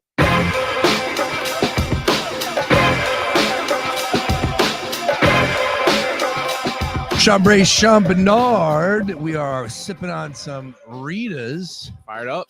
Not Italian ice, though. It was cold brew, right? Yeah. With the Oreo cookie. Oh yeah, grief, Sean. Oreo right in there. That's my kind of coffee pick me up. That I need the sweetness, I need the sugar. That's exactly what I need. Shout out John Jansen not being here on a day that they deliver Ritas. It seems like he always misses those days. I love it. But once again, folks, brand new. Stop by Ritas today. Scoop up one of those cold brews, and I promise you, it'll put a smile on your face. Be cool, eat a Ritas. All right. We opened up. We talked all things Sixers. We got 2 games in the association. I have yet to ask you anything in that Bulls-Hawks game for you at all. Is a 3-point spread right now on DraftKings? Yeah, I lean Bulls in it. I don't feel super strongly about it. I just think the Bulls are, they're just a good team. They're a high floor, low ceiling type of team. The Hawks, there's a lot more variance in them. I do think there's a chance that Trae Young is the new Zach LaVine. And what I mean by that is the team looks better without him. I think the fit's weird. I think there's more at stake for this Hawks team, but I do ultimately think the Bulls get it done. Okay. Yeah. And to be honest with you, I you know this because we do picks and roll, and I always thought that the Chicago Bulls should be better. I did last year. I gave up on them at the end of last year, and I haven't really bought in this year. I'm surprised they're actually playing in this little in-season tour or postseason play-in tournament. There you go. The SoFi play-in tournament. That's right. Officially. Exactly. Very surprised that they're actually in this spot, but they have not played to their potential. I know they dealt with a ton of injuries, but it's frustrating when you think a team should be better than what they are, and they just completely, don't show up. But I think both those teams fit that category too. I was just going to say, isn't it like the great matchup between those two squads? It's pretty funny. And once again, DraftKings Sportsbook showing that is a 3-point spread. Six are still holding steady at 5.5. We're going to have Patrick McDonald from CBS Sports. He's going to join us coming up here at 4:35. We'll talk about Scotty Scheffler, mixing a little bit of the RBC heritage, but it's going to be a big picture conversation that you don't want to miss as we talk about branding, as we talk about the game of golf, as we talk about ratings, all that and more. I'm looking forward to that deal as well. But I do want to bring up the fact that Jontay Porter, who was the Toronto Raptors player that ended up getting flagged for having, I think, 2 nights on DraftKings where his more than that. Was it 2? Wow. Well, there was 2 nights on DraftKings that he was like the leader as far as most wagered on props. And I think it meant I think somebody was able to get a good heavy amount on one of his props. $80,000 ticket. How do you allow that? To me, the second you see a wager on Jontay Porter is where the red flag should be raised, and that seems to be exactly what happened. But yeah, it was an $80,000 ticket on the 3 unders, his under in points, his under in 3-pointers, and under in rebounds. He clocked out of that game after just a few minutes play for an injury that he was not on the report on leading into the game. It's the right decision, banning him. There's a bunch of shady stuff, and to lay out those kind of details here, So this coming from Woj here. In the NBA's investigation, it was discovered that Porter disclosed confidential information about his own health status to an NBA bettor before a game on March 20th. Another individual then placed an $80,000 parlay, a bet to win $1.1 million, with props relying on Porter performing poorly. Porter played just 3 minutes in the game before claiming he felt ill. Additionally, the league found that Porter placed 13 bets on NBA games using an associate's online betting account for him from January through March of this year. The bets ranged from $15 to $22,000, with a total of $54,000 being wagered. Porter's payout from all his bets was $76,059, which resulted in a net winning of $21,965. So he did not hit that $1.1 million parlay. It cashed. They flagged it. So wow, he played just 3 minutes in the game. So there was the suspicion there. I think that's what set all this off. Yes, and it worked. Yes. Right, and that's where, for the people that are naysayers about all this, and I'm not trying to say that everything in the sports gambling world is perfect by no means. The advertising, everything like that, some of it's got to change. But at the same time, if this wasn't a legal operation, then that's not getting flagged, and therefore, you know, who knows? People want to talk about, you know, with the games, you can't mess around with the games, and I understand that, but like I said, it was flagged, and the proper authorities were alerted, and then they were able to do an investigation. Now he is banned for life, and that's the way it should be. You want to send a message? That's exactly what you need to do right there. So I'm glad that they did that, and man. You know, he's got to be looking himself in the mirror going, I screwed up, because I would imagine it's not over either, right? Like, he's probably going to face some fines. Could he do some jail time too? I don't know how that works with the legality of it. I would assume, to be honest, for him personally, and to speak on him, so he's the brother of Michael Porter Jr., True. Who plays for the Nuggets, and who also did a podcast with some girl, and they were talking about some weird stuff, man. That's an interesting family right now. Yeah. Just a brief video clip that I saw of Michael Porter Jr. and what he was saying on a podcast. I'm like, dude, there is way too many people talking on a microphone these days. There just is. There's no need for him to be doing that in the middle of the season. If I was the general manager of the Denver Nuggets, I'm like, what is your deal? He's talking about, you know, stuff with freaks and on the playing in NBA, and this is what dudes do. It's like, there's no need for that. And now his brother gets caught and now is banned for gambling on games in the NBA. Yeah, and Michael Porter Jr., he's cut a little bit from the Kyrie Irving free thinker kind of mold, that he's got some of that in him, and, you know, now has a podcast of his own. I'm sure the Nuggets PR are nervous every time an episode drops, to be perfectly honest. But yeah, that one, there was some interesting conversation, no doubt about it. For Jontay Porter, he was a guy that was at one point, just like Michael Porter Jr., a top overall recruit. He had back-to-back ACL tears, which kind of derailed his entire pathway. This absolutely clearly shut the door on his NBA career. It wouldn't surprise me if he goes and plays overseas, and that's kind of the outcome to it. I also think, like, it would be very funny, and I think very likely that some gambling company is going to throw a podcast deal his way. We'll see how it all shakes out. But the bottom line is, I guess the storyline here is that the NBA did catch it. They did treat it properly, and that this is a message to everyone that when you're an athlete, and I get it feels a little like hypocritical as we're Fox Sports The Gambler and all this thing, but the bottom line is there's different rules that apply when you are an athlete, and that should be clear. And like the fact that this, I get like it's all over the place, it's everywhere, it's being shoved down people's throats, but this is how you make an example of it, and I think they are doing the right thing. Yeah.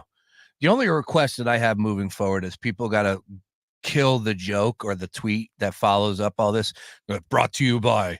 And Luke continues to fire it. So I'm talking to Luke too. It's dead. You guys have killed that joke. It was funny 2 weeks ago. Yeah. It's no longer funny. Go underneath it, the thread. Everybody's using it.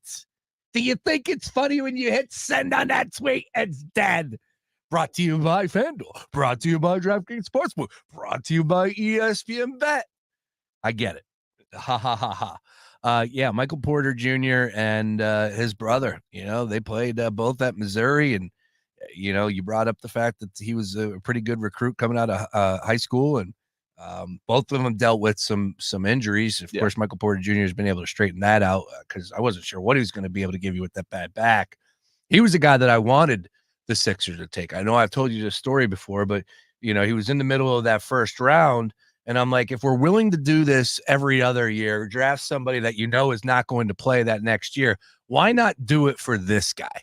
Mm-hmm. And I don't know what that would have looked like if the Sixers were able to, draft him and whatever. But, because who else was in that draft? Was that the Maxey draft? No, he was 2018, 14th overall pick. I'm going to look up. By my memory, he didn't reach the Sixers, but if it was the 14th pick, I feel like they must have. Well, yeah, the Sixers could have traded or something like that. I just wanted Michael Porter Jr. I just remember that.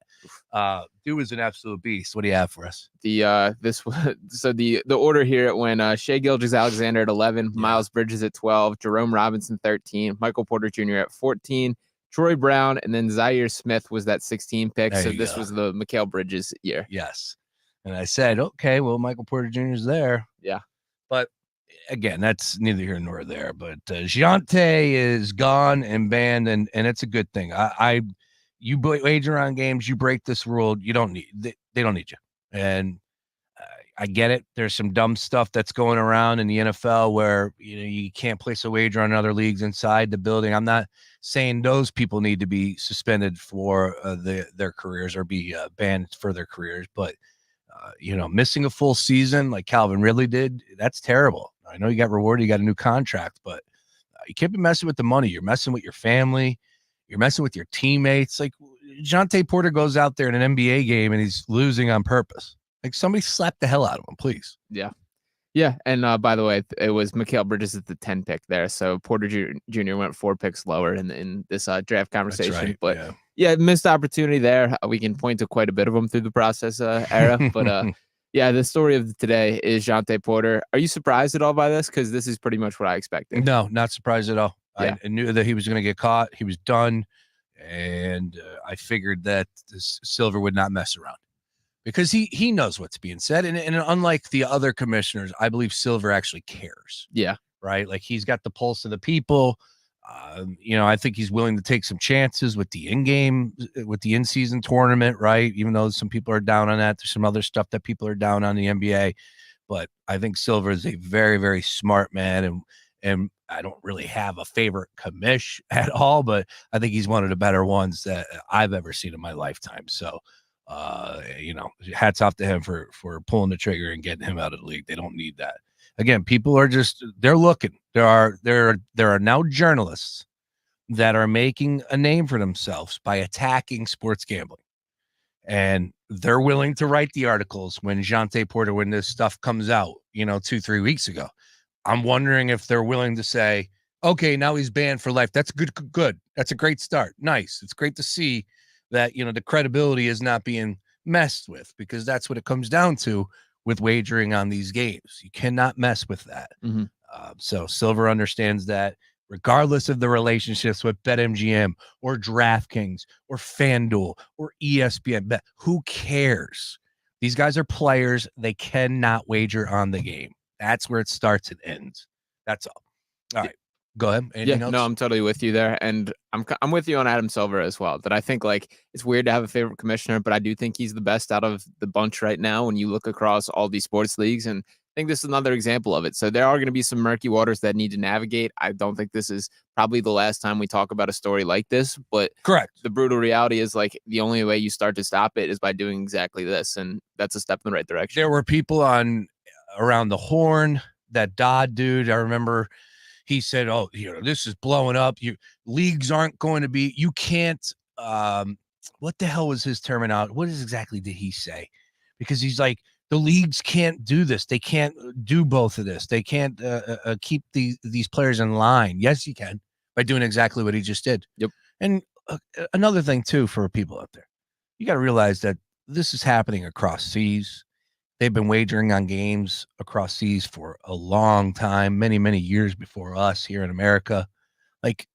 Everything they've been through, these teams, these leagues in America are learning, right, from their mistakes. So it's not a perfect process. Will it ever be perfect? I don't know. But stop crying over wondering whether or not the leagues will be able to keep this thing in line, because you're just out there trying to make a name for yourself, get the headlines, get the flash, because clearly you don't believe that, and you should not. Jontay Porter, if you just missed it, he is now banned for life with what was his career numbers? I don't think 3.2 points or something like that. He only played a handful of NBA games, so he was a two-way guy on a two-way contract. I don't think very high to pull him up exactly here. Yeah, right. Wow, 14.4 minutes per game, which is more than I expected. Yeah, 4.6 points. Played 37 games. Yeah, and that'll be the end of that story. That'll be how his career ends, is with those 37 games. Yeah, he played in 26 for Toronto this year and 11 with Memphis back in 20 and 21. The folks over at Circa have a sports gambling Hall of Fame. I don't know if his jersey is going to be inducted or hung up in the rafters. Let's put it that way.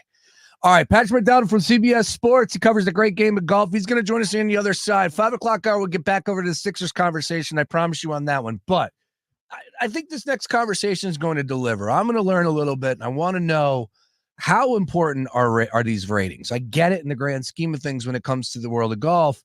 The Masters coverage, it was down this year as far as the ratings are concerned, but streaming was not involved. Why not? If we're going to make a big deal about this, don't we have to have the total package here? Don't we have to have everything in front of us?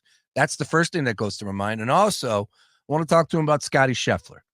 A lot of people are wondering whether or not Scottie Scheffler, him being dominant, is a good thing for the game of golf because he's a bland type of guy. I don't see any difference between him, Rory, Jon Rahm, Jordan Spieth, Justin Thomas. Like, I don't see much difference between all of those guys. I really don't. Dustin Johnson, yeah, he had his issues off the course, but he was able to fix it. What? Because he's with Paulina Gretzky? It's a different story. Like, I get it. He is bland, but my point, my take was, if Scottie Scheffler is vanilla ice cream, what is Jon Rahm? What is Rory McIlroy? What is Justin Thomas? Like, what? You throwing sprinkles on there? Wow, wild and crazy. We'll find out Patrick McDonald's take on that conversation on the other side. It's the Daily Ticket. Sean Bernard with me for the full show. Don't go anywhere. Barbera! Autopalooza! Is Barbera the best? Boy, I guess. Fox Sports Radio, The Gambler. Now, total traffic for Philadelphia. Heads up, a crash in South Jersey has it jammed on 295 southbound, approaching 561 to approaching 42, where the crash is on the shoulder. Blue Route northbound stacked up 95 to Media Wildflower with an axe on the shoulder. Southbound delays Broomall to Media Wildflower. Eastbound Schuylkill, just volume delays, but we're jammed. Blue Route to Belmont and Montgomery Drive to South. Westbound stacked up University Teacher Barton Boulevard to Belmont. 95 northbound Jan Allegheny to Bridge. Southbound So Academy to Bridge and Betsy Ross to the Vine Expressway. All right, to tell it total traffic. This report is sponsored by True Green. True Green is the easiest and most affordable way to get a beautiful lawn. All you have to do is water and mow. And to top it off, when you sign up for an annual plan by April 20th, you get one application free. Call or visit truegreen.com today. Restrictions apply. Hey, if you're listening to me right now, I have one thing every business needs most: attention. Think about it. We swipe and scroll past stuff all day, but when we're driving, cooking, working out, we're also listening. That's the magic of audio at iHeart. We're in your next customer's ears while they're living life and listening, just like you are right now. So get your customers to listen up today using radio, digital, and podcasts. Call 844-ADD-HELP-5. That's 844-ADD-HELP-5. I honestly think they can win it all. No way. They won't even make the playoffs. You're crazy. If you really think that, bet me on it. You're on. You can put your money where your mouth is with Cut. Cut is the new social betting platform that lets you win big on sports, politics, finance, and pop culture competitions. So stop talking and start competing for cash. Join Cut today and use the promo code GAMBLER when you sign up. Download the app at cut.com. That's KUTT.com. In this week's Marketers Report, Chris Brandt, Chief Marketing Officer at Chipotle Mexican Grill, weighs in on the power of audio.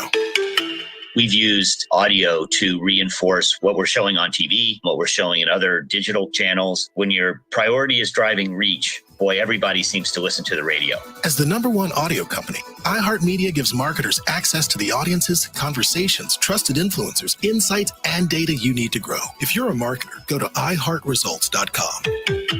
Presenting Again Fling's love story. Dear love of my life, we were on the 12B bus this morning when I caught a whiff. A scent so fresh, so life-changing, I had to find its source. Alas, I didn't know if you were the woman in the pink freshly washed cardigan or the retired mailman next to me, but I knew one of you was my soulmate. Ah, the scent of Gain Flings. Try Gain Flings with OxyBoost and Febreze. The future of medicine is here at QC Kinetics. QC is the nation's leader in the most exciting revolution in pain management we've seen in decades, regenerative medicine. If you're tired of achy joints, if your joint pain is keeping you from doing what you love, you need to call QC Kinetics now. Surgery, steroids, drugs, these are no longer your best options. Regenerative medicine at QC Kinetics is transforming lives with innovative treatments that deliver lasting results. We're talking natural biologics, using your body's own power to repair and restore damaged tissue. QC Kinetics is under the leadership of National Medical Director Dr. Mitchell Scheinkopf. Dr. Scheinkopf is a pioneer in this field. With 20 years of clinical work, tons of research, teaching, publishing, he wants to get you relief with a needle, not a knife. Call QC Kinetics now to learn more about some exciting options. This is a revolutionary approach that can get you long-term relief with no downtime. Call QC Kinetics now for a free consultation. 215-999-3000. 215-999-3000. That's 215-999-3000. Not to brag, but Progressive's Name Your Price tool is mankind's greatest tool ever. Even better than the wheel. Sure, without the wheel, we wouldn't have modern transportation or funny videos of dogs riding skateboards. But without the Name Your Price tool, we wouldn't have easy access to auto insurance options based on our budget. And, well, cars do need wheels. They also need insurance, and insurance never goes flat. Learn more about the greatest tool ever, the Name Your Price tool at Progressive.com. Progressive Casualty Insurance Company and Affiliates. Price and coverage match limited by state law. Not available in all states. Hey, man, you all right? Need me to call 911? No, call Top Dog Law. Get top dollar for your accident at topdoglaw.com. Once again, that's topdoglaw.com. People have been wondering, who is the next star in golf? And maybe they just haven't realized he was here the whole time. His stardom confirmed. The father-to-be is the champion of today. 27 years old. And could life be any sweeter? Of course, the great Jim Nantz on the call. That was the Masters. And Scotty Scheffler, green jacket number 2 in 3 years. The word I would say for his last 16 months is just pure, 2 words, pure domination. And if you're not moved, I don't understand why. I really don't. This is just, you have to tune in. It's must-see television. And as we spoke with our the last time we spoke with our next guest, Patrick McDonald, where he did say that Scotty Scheffler was probably going to win at Augusta, even though it was a low number of plus 450 heading into that bad boy. That was like a month. That was after the Players. We spoke about that dominating performance at the Players. And Patrick McDonald from CBS Sports, he joins us right now. Patrick, you did say in that chat, yeah, I could see Scheffler winning because it was such a low number. And I remember when you said that, my eyes and my co-host's eyes lit up like, wow, really? We're just giving the green jacket to Scotty Scheffler. Well, guess what? You were right. Yeah, and, he is the entertainer where for probably 80% of that tournament, Sean, he was probably playing with his B+, A- game. And then once all the boys got into a share of the lead there, they're running 4 wide with 10 to go. Scotty was like, all right, enough is enough. I need to put my foot down here. Let me make a few birdies. Let's watch these guys implode a little bit, and let's stroll to this green jacket. 4 wide. I like that. Yeah, the boys put a couple in the drink, and then that was all she wrote. But I was actually surprised that he gave it up on that, Friday, if I'm not mistaken, that he gave up the lead, because that was eye-opening there when after round 1 where he shot 6 under and he only had Bryson in front of him. I just said, all right, he's going to cruise past Bryson and watch out. But still, just a dominating performance, not too much of a surprise there. And as you pointed out, Patrick, yeah, he didn't really have his best stuff. What exactly was he missing in your mind that made it somewhat closer? What could he have done more to have an extra, more impressive performance in Augusta in your mind?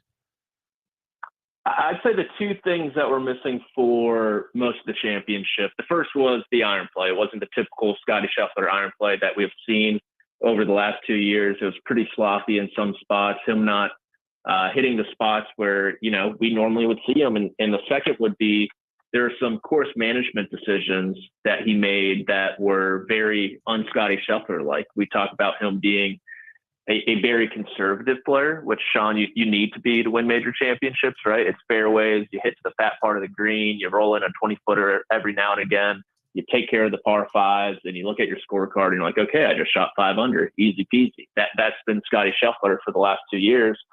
But you bring up Friday and even into the weekend when, you look at that double bogey on 10, that's a back left pin that all caddies and players in their yardage book, they have a big red X. You do not miss left there. And he missed left. He paid the price, made a double bogey, obviously bounced back a few holes later with an eagle on 13, which really jump-started that round. But, I'd say those were the two things that were missing for most of the week. He got the iron play going late on Sunday. And I think this championship was really defined by Scotty Scheffler's patience and Scotty Scheffler's short game. Let's talk. We talk about the ball striking. Yep, go ahead. Sorry, Go ahead. No, I didn't mean to cut you off. Keep it going, please. No, we talk about Scotty Scheffler off the tee, his driver. We talk about how good his iron play is. But we always say he is the best tee to green player in the world by far. And for some reason, people just seem to forget that also includes your short game. And he put it on full display, I think, early in the final round where his iron play wasn't great and he was missing greens short on 1. He missed a green long on 2. That's a pretty uneasy feeling. And then on 3, he hits an unbelievable bunker shot to tap in range to make birdie.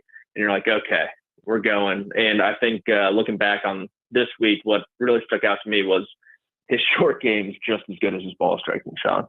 All right, let's get it. We'll come back to Scotty in a big picture conversation, but I want to continue with the Masters and get your vibe on the live players. And one of the things coming into that tournament was, they don't play that extra round. 1, 2 is it's not really all that competitive in that league of live golf. What was your takeaway afterwards? I couldn't believe DJ misses the cut. You can go down the list. You can find live players that played well, Bryson DeChambeau at the top, but there were plenty of live golfers that did not live up to what we thought. Jon Rahm being one of those guys, the reigning champion. I didn't think he was going to go back to back, but I thought he was going to have a heck of a better performance. He got blown away by Scotty. Do you think that there's something there with the fact that they're playing less competitive golf on the live tour, and then when they get the crack to go in and play in these majors or wherever they get approved, maybe we need to look elsewhere, or maybe we got to be selecting a little bit cautiously? Let's just put it that way. I don't know. That might be a little recency bias. I mean, we just have to look back to last year's PGA Championship, Sean. We had a live golfer win that in Brooks Koepka. Obviously, Brooks Koepka is very different from anyone else when it comes to major championships. But I think the thing to realize with live is everyone who has gone over there, they're just a known entity, right? Bryson DeChambeau is a major champion. He still cares about golf. He's a very good golfer. Cameron Smith is always going to contend at Augusta National because it's such a good fit for him. He finished inside the top 10. Dustin Johnson, he's always been liable for some of those stinkers. And this week was the stinker of all stinkers, unfortunately for him. Jon Rahm, it's a tough week in general for champions. You look back at the last 10 defending champions, to tell you the truth, and the best result from all of them was the T10 last year from Scotty Scheffler. It's just really hard to defend with all the festivities going on early in the week with the Champions Dinner, getting hounded by media and whatnot. And then, guys like Phil, he's, over the hill, I would say, despite the runner-up finish last year. Patrick Reed played well. He kind of lurked a little bit. So I think what the lesson that should be learned with these guys, they're known entities. Bryson's a very good golfer. Brooks Koepka is a very good golfer. Jon Rahm's a very good golfer. Are they liable to put up bad tournament results? Yeah, but so is everyone except Scotty Scheffler, it seems like. It really does. We're talking to Patrick McDonald from CBS Sports. Great job covering, of course, the game in general, but phenomenal job on all things Augusta. Just to let you know, He pops up on my screen, Shabanar, my co-host with me, Patrick. He pops up on my screen on CBS Sports. I'm working out, and he says he's taking Jordan Spieth. And I said, you know what? If my man Patrick McDonald is taking Jordan, I'm riding the Jordan Spieth train. And then we crashed. Oh, well, but I was right there with you, man. I was right there with you. And it's funny, from the gambling perspective, Patrick, it's frustrating because it's funny and frustrating at the same time because you like Scotty Scheffler, he's going to compete. I said last week, I won't be surprised if he wins. But for some odd reason, Shawnee Longbucks over here, plus 450 wasn't good enough for me. And I heard that from a lot of people when we were interviewing a couple folks over in Vegas. Oh, plus 450 isn't enough. And it's like, all right, then he wins the second green jacket in three years. And it's like, damn, I wish I had a plus 450 ticket instead of cashing nothing. Just frustrating, right? I mean, he's so good. So good. All right, Pat. It's tough. It is tough. Let's get into one of the big conversations that comes with Scotty Scheffler winning, and he's been dominating. He's been winning a bunch. For me, I'm a golf fan. I'll tune in. Live really wasn't moving the needle for me, but I'll stop from time to time. But of course, Masters, Players, you name it, Pinehurst, can't wait for the U.S. Open. Go down the list, and hell, where they're at this week, RBC is one that always has my attention. I love the game of golf. I don't complain. But for some people out there, Scotty Scheffler might be too boring. I have this article right up from front office sports, and he's not the only one because people were talking about on ESPN radio. They needed something to talk about other than the fact of it was a dominating performance and they can't go into X's and O's with the golf game. So they got to gravitate to a topic that will still involve Scotty Scheffler and winning that green jacket. And all I'm hearing is Scotty Scheffler is too boring for many viewers. And then you throw a log on that fire with the ratings. And the ratings is so frustrating, Patrick, because it doesn't involve streaming. And it's like, that's all I did was watch via streaming. That's all my friends have is YouTube TV. We watch the ESPN Plus app or Masters app. So I'm just curious, where do you stand on that conversation? Is Scotty Scheffler boring in your opinion? Where does that line up in Patrick McDonald's mind? Well, I appreciate you adding context to the rating numbers because when they were released yesterday, obviously I have some bias given my employer, CBS Sports, but they didn't include everything. And then it's also a 20% drop from last year where you think about the weather across America this past Sunday, it was beautiful. Last year, it was Easter Sunday. It was miserable, rainy. Everyone had to stay inside. What are they going to do? They're going to turn on golf. And so it was one of the highest rated Masters ever. And then a 20% drop from that, and you're really on par for the course. And then you add in the LIV and the PGA Tour drama, which was at an all-time high as well. And then you're going to get a drop from that. It's inevitable, Sean. And I don't think no one's willing to speak about that, right? They just want to say golf's in a horrible spot. Golf's in a horrible spot. People would talk about sports, Sean. I mean, it as good as anyone. We're pretty much professional complainers. And so that's what everyone in the golf realm is doing right now. They're complaining. And yeah, I mean, the Scotty Scheffler discourse about him being boring it's been going around for a while, at least a year at this point. And now it's really picking up steam, obviously, because of this run from the Players, the API. And this past week, I heard someone say he doesn't have Riz. Or he has no Riz. Yes. And I was like, oh my goodness, what the hell are we talking about? The thing is, like, if you look back at Tiger, yes, he was amazing on the golf course and he was emotional and he'd throw fist pumps. And we're beginning to see more and more of that from Scotty as he's getting more and more sure of himself, it seems like. But it's not like Tiger Woods was the greatest quote in the world.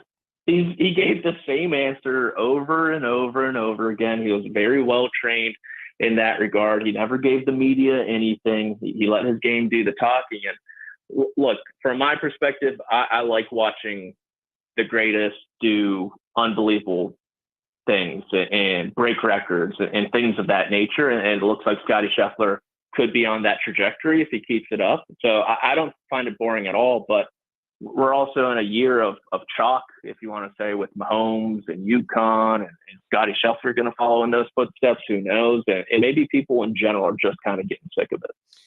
Yeah, and I understand that, like you pointed out, he is starting to feel himself a little bit more on the course, and in the grand scheme of things, he's had a dominating 16 months, but he's nowhere near Tiger, and he's still got a long way to go. We know that.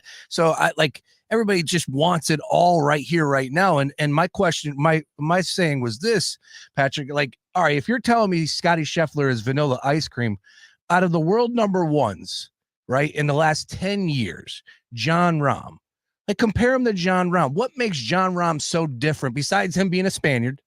He's got a little fiery. I get it. But, okay, what type of ice cream is Jon Rahm if Scotty Scheffler is vanilla, right? Well, can you throw in some chocolate chips on it, Like Rory, I get it. Rory is cool. He wants to have a beer afterwards. Rory's still similar to me with Scotty Scheffler. JT, Jordan Spieth, there's no difference. There's none. To me, they're all the same guy. I don't look at it in any different manner. It's Tiger, of course. Bryson, understood.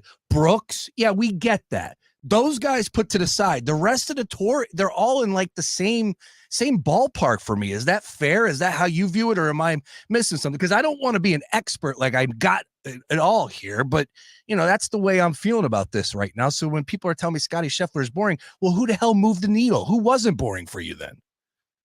That's the big question, Sean. And the whole LIV and PGA Tour dynamic has made it very clear that there are no needle movers in golf, right? I mean, outside of Tiger, you see someone like Jon Rahm move to LIV and then not really gaining traction, and him, coming across sort of weird in the media center there at Augusta National, almost somber mood. It was a weird mood to his press conference earlier in the week, but you see those guys, right? Bryson go over there, Brooks go over there, and they're not drawing the ratings. They're not getting the foothold in the United States that they want.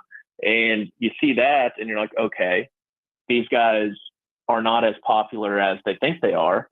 Yeah, they're getting all the money, which whether they deserve that or not, I know they're getting it. That's a completely different conversation. Just given, they're getting it from a place that has endless money, and so they've really just changed the landscape of contracts in golf pretty much, or how much golfers are worth.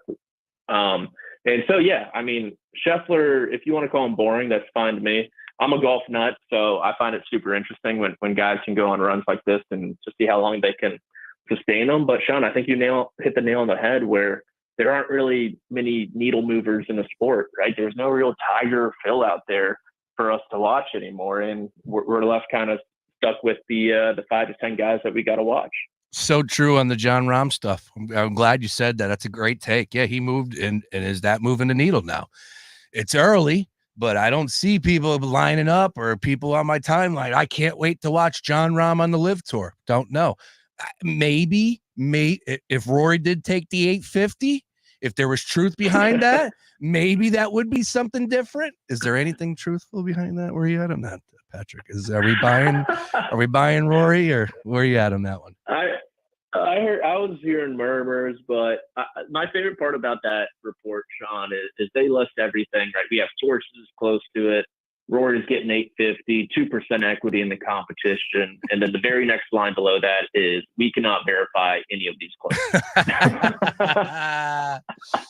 So good. So good. Yeah. Sometimes we make our own bed in the media, but what are you going to do? All right. Patrick McDonald from CBS Sports. Make sure you read him. Make sure you follow him on all things socials.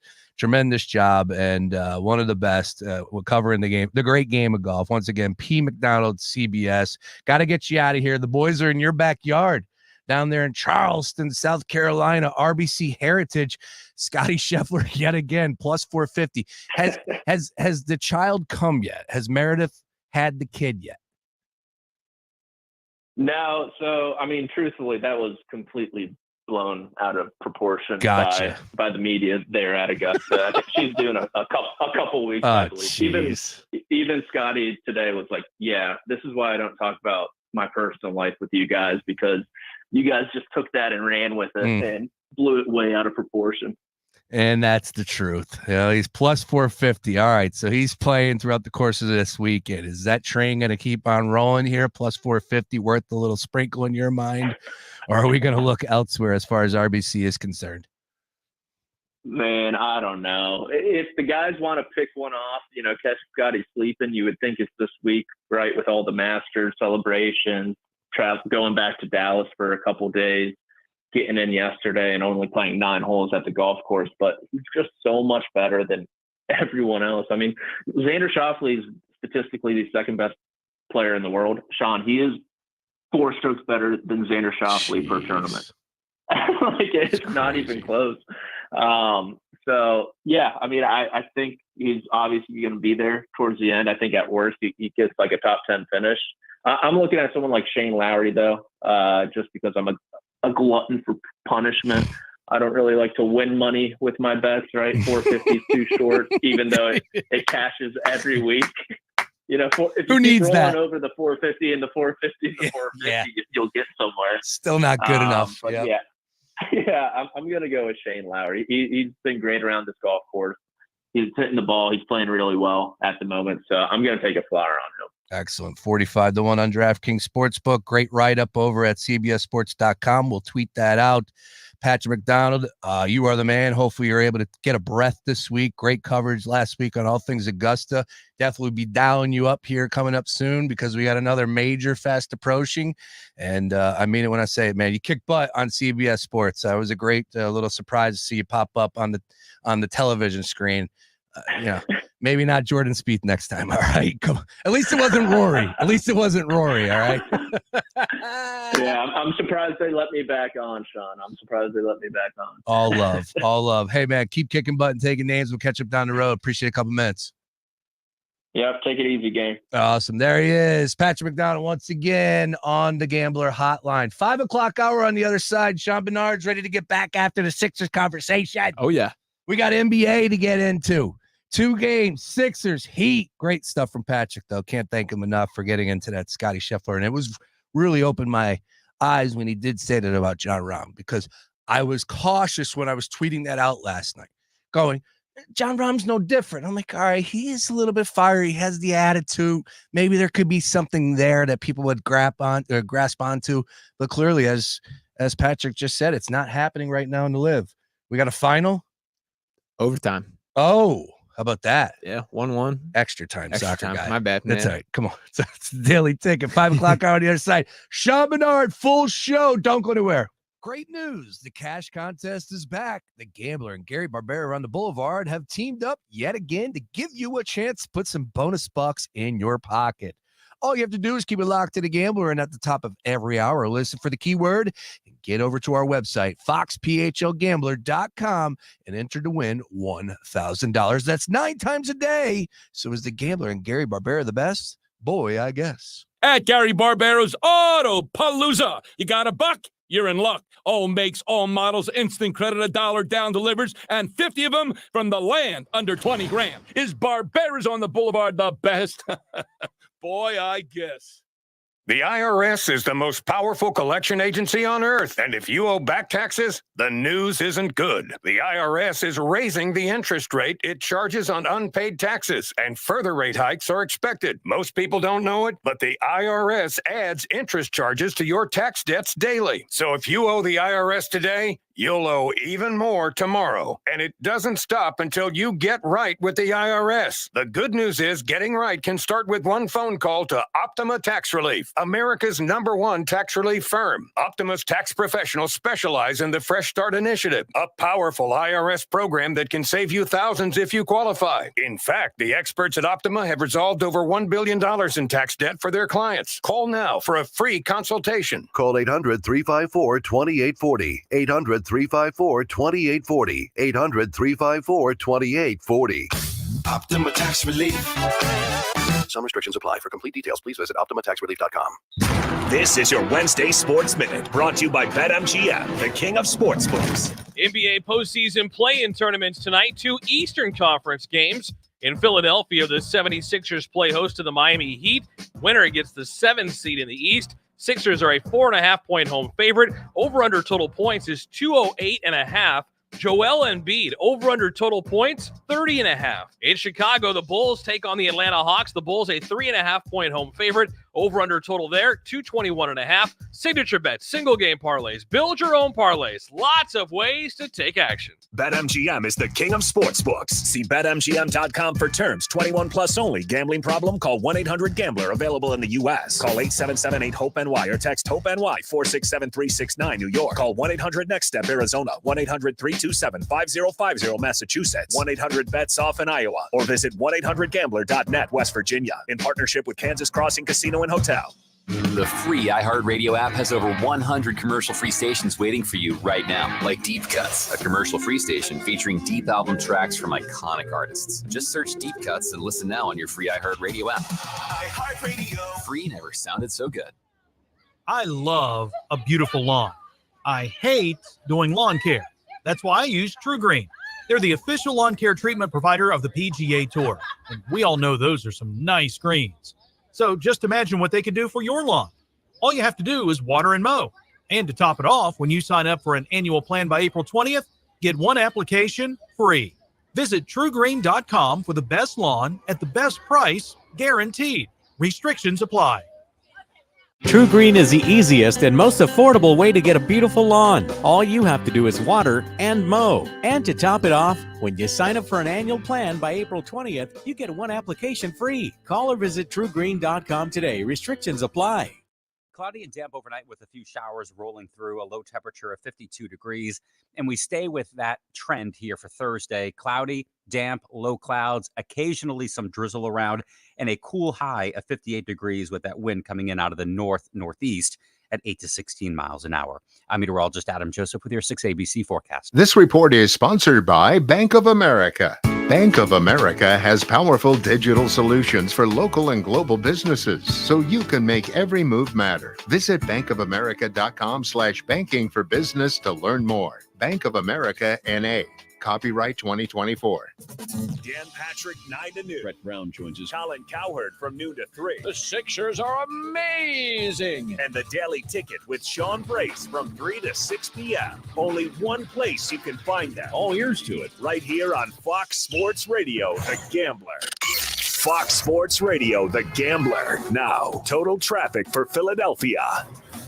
Heads up if you use the Taconic-Palmyra Bridge. Traffic stopped both ways right now for a drawbridge opening.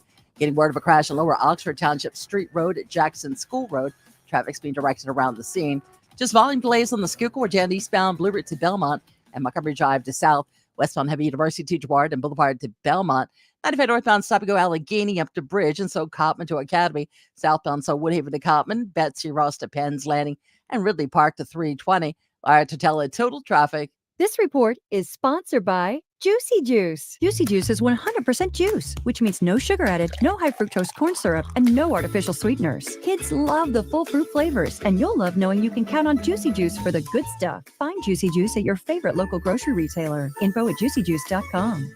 They're modern-day con artists, and they're the focus of Creating a Con, a true crime anthology podcast. Season 1 spotlights Ray Trapani and his tech startup scam, endorsed by DJ Khaled and Floyd Mayweather, and built on empty promises and millions from bilked investors.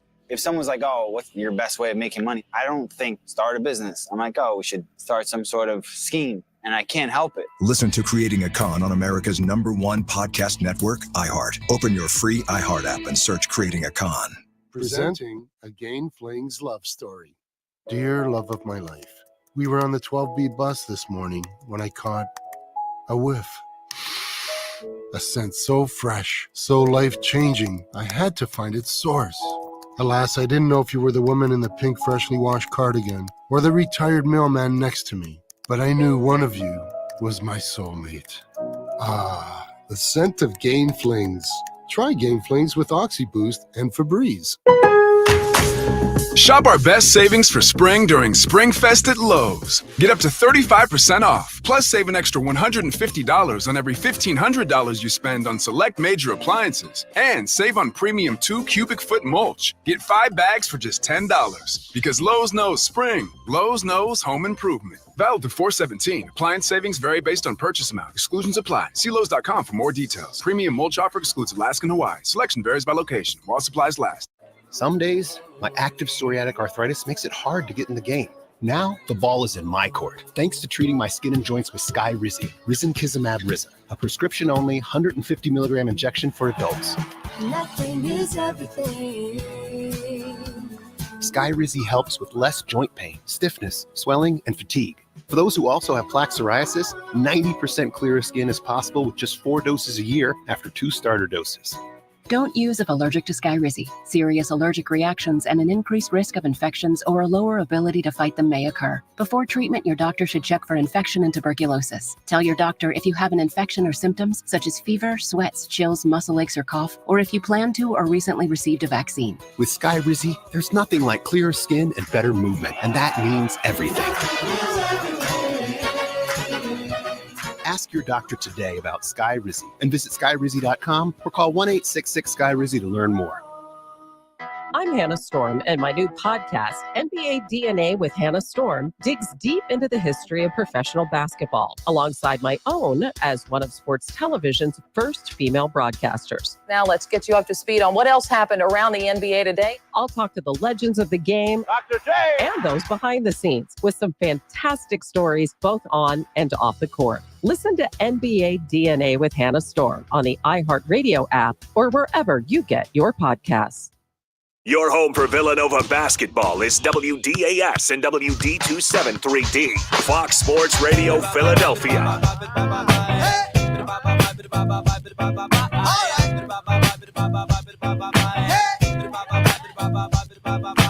Yo, this is a headliner from Arrested Development, and right now you're in the midst of a celebration. A celebration of life, death, and the struggles of our ancestors. Check it out. Let me hear you say, whoa, whoa.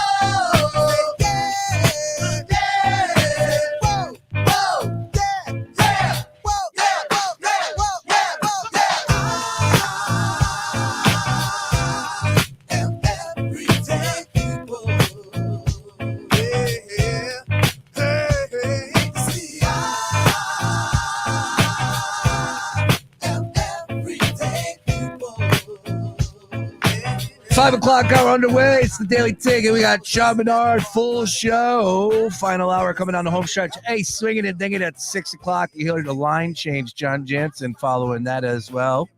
That will take you right up to tip-off. 7:10? Yeah, 7:10. Less than 2 hours. 7:10. About 2 hours. Coming down the home stretch. Both. 5.5 on DraftKings Sportsbook. 207 down a half a tick from a little earlier. Total came down there. 207.5. Our good friend and our Phillies insider Luke Arcaney posted a tweet a little earlier today that asked the following, Sean Menard. How far do the Sixers have to go to get for you? How far do the Sixers have to get for you to rule this season as a success? I can't even talk right now. Sorry. So this season is a success if the Sixers do what in your mind? Make it past the second round. That is my simple answer there. Now, my little asterisk or cop out I'll throw next to it is the context and how they lose certainly matters here. That it's one thing if you make it past the second round, they get swept by the Celtics in that series final or in that conference final, that kind of changes it a little bit. But I do think getting past that second round barrier, taking that steps this season would be a success in my mind. I think if they obviously win tonight, take down the Heat, they're able to beat the Knicks and then beat either the Pacers or Bucks, whoever will be waiting from there. That, in my mind, would be a success for that Sixers team. And frankly, I think they're very capable of them. That I do think this is the year that ultimately happens. This is the year, baby. I saw some other people floating that out there as the slogan. It's the year. Like that's what you have to be saying. Well, look, it's what we were saying 2 months ago. Like I kept on going, this is the year. Of all the years, you're telling me this is the year? Like that was my take. You know, I'm not in it to like be pessimistic. I'm not here to tell you that I don't think the Sixers aren't going to win tonight. Like that's not what I want to do. It's just I need to see it. You know, a lot has to do with, I guess, how it ended last year. Joel Embiid, like he didn't play well in some spots last year. And like that's, you know, the Zion performance yesterday. That's what's needed night in, night out. Is it easy? No. Winning a championship is not easy. I know who brings it every night for Denver, and he did last year. The Joker never took a night off. I don't know if I would fully agree with that. Let's pull up his numbers. He definitely coast through games. Well, look, there again, we talked about with Jimmy, right? Where you're up 2-0, you go to their building for game 3. Yeah. I'm sure that it plays into your mind.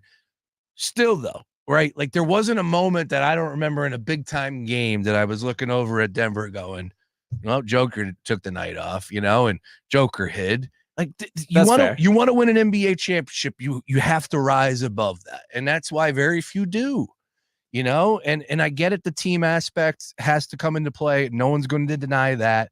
And that's why we're sitting here saying that this is probably going to be one of their better runs because of the team that's around Joel Embiid. But again, and another big point for me is just health. Mm-hmm. I want to believe that Joel Embiid is healthy. I do. And maybe I shouldn't. Maybe we should not have come into, like, after April 2nd, the expectation that Joel Embiid is back. He's been out 8 weeks. He's healthy now. He'll be 100%. Like, did you think he would be 100%? I thought he would be healthy. I did. Yeah. I mean, and we have no reason to believe that he's not right now. That everything we're being told is he's a full go, been full participant, that there was no re-injury during that Magic game, just a little tweak and something that is going to happen. That was the same leg, though, correct? Correct. Yes. So, like, obviously not great. Like, I would definitely wish that was not the case by any means. But the bottom line is we can only go off, like, what we're being told. And I do think we're going to have a decent feel for that in the first couple minutes tonight, that we're going to notice how that guy's moving on the floor, because that is one of the things that impressed me when he first came back, because it felt like there was some springiness, that his lateral movement looked really good to me. That was one of my selling points and reasons why I was optimistic. We haven't seen him step on the floor since the second half of that game that he did go to the locker room, tweak it, however you want to word it. So I do think the first couple minutes of tonight, we'll all be kind of watching like a hawk to see what specifically he looks like, if there's pain, if he's grabbing, if he's not quite moving right. And overall, that decides the Sixers ceiling pretty significantly. Yeah. Well, tonight, 5.5-point favorites over the Miami Heat. We talked a little bit earlier about some plays that we like. It starts with Tyrese Maxey for you, Sean? Yeah, I believe so. That once again, I do think like this comes in the same conversation with Joel and with the other guys needing to step up. Is I just don't see the Heat allowing him to have his way. That I think they're going to throw 2-3 guys at him. And in the Bam Adebayo conversation, I know Julian snuck it in here. The gap between Joel Embiid and Bam Adebayo is massive. Yes. Like, but Bam's still good, though. He is. Bam could give you 22 tonight. No, he can't. I don't think he'll break 20. If this was a 7-game series, I don't think he would touch 20. 16.5 is his number tonight. So I like the under. I like the under on 16.5. I do. Jeez. Bam is a good player for sure, but like he's not in the ballpark of Joel Embiid, and it kind of blows my mind the way he does get thrust in that conversation. Well, like he has to produce tonight. That's the only reason why I would throw that number out there. 20 is because he has to produce, or else they are going to get smashed. And the Sixers are going to live with Bam Adebayo mid-range jumper. Like he can't do anything inside against Joel Embiid, which is the best area of his game. And even if you're able to squeeze like a lob to him or a couple pick and roll opportunities, like for starters, just pure size, like Joel towers over Bam. Like we're talking like 4 inches bigger and like 50 pounds bigger than him, and makes it look that way every time he goes up for a shot. I don't see how they can play, how they're going to try and attack it. I would expect Miami is more or less make Bam a playmaker. That if you want to get in on the Bam action, I think assists is the way that you can do it. I just don't see a world where he has any sort of success against Joel, regardless of what percentage he's at. All right. Well, tonight, this is game 1 for the Sixers postseason action. Win this game, and next thing you know, they will be taking on the New York Knicks in the first round, right? Yep. Yeah, first round. It's just so confusing with the play-in tournament. Well, again, I think that the Sixers will handle business.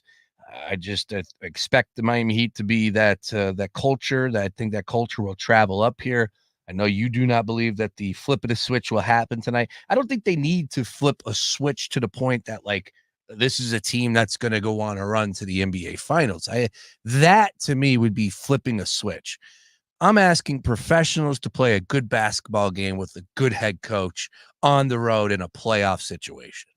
And I don't think that I'm asking for much there. And I think the Heat will keep this one close. I'd be really cautious to give that number at 5.5. Sean Bernard says, move out the way. We're kicking in the door, waving in the 4-4 double-digit victory by the Sixers. How many points are you willing to give tonight?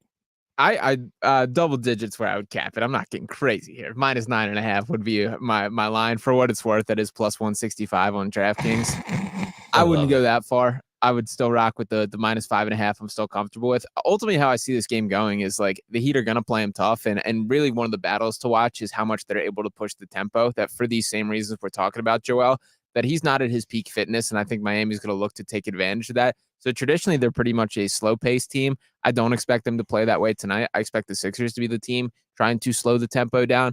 But I do think like this will be a battle for the first half and into the third quarter. And I think ultimately talent will win out and the Sixers pull away in that fourth quarter. Interesting. One of the hottest teams, if not the hottest team coming in. Sixers on a 10-1 ATS run over the last 11. Of course, winners of 8 straight up. Embiid on the floor, they are 6-0 straight up ATS, and through the last 17 contests, they are 11-5 straight up, 13-2-1 ATS. This is the time right here, right? We talked about this from the standpoint of, get to the playoffs, get Joel Embiid a couple games underneath his belt, and move out of the way. Well, here we are right now, and that's all. Like everything has played out in my strange way of viewing things that I was trying to pitch to the Sixers organization last year, where it's just like sit them in the final 2 months of the season, bring Joel Embiid back for game 1 of the NBA playoffs. A little early with the play, and I made it for game 1 in a series, but here we are. So it's played out exactly that. So this is what I mean by it all is this is the time where I should be all in. I got what I asked for, but the problem is I just don't see Joel Embiid being 100%. That's all. And they could tell me that knee buckling was a little fluke. I'm definitely concerned by it. And hopefully the big man will power through it, be ready to go. I'm ready for a championship run. I am. Yeah. I believe in this team. We're here. We've been through the regular season. It starts tonight. Tyrese Maxey, though, over to him. 24.5 is the number. I know Luke Arcani, actually 25.5 now. A little tick up at minus 105. So you missed your mark there at 24.5 at minus 120. So bump it up, minus 105 there. 25.5. Tyrese Maxey going for 30 tonight. Yes, I think so. I think it will be his 4th consecutive 30-point game against the Heat. That number was plus 195 earlier. I'm sure if the moved up to 25.5, that number probably shifted a little bit as well. But I do think that like there is no clear answer for Tyrese Maxey on this Heat team.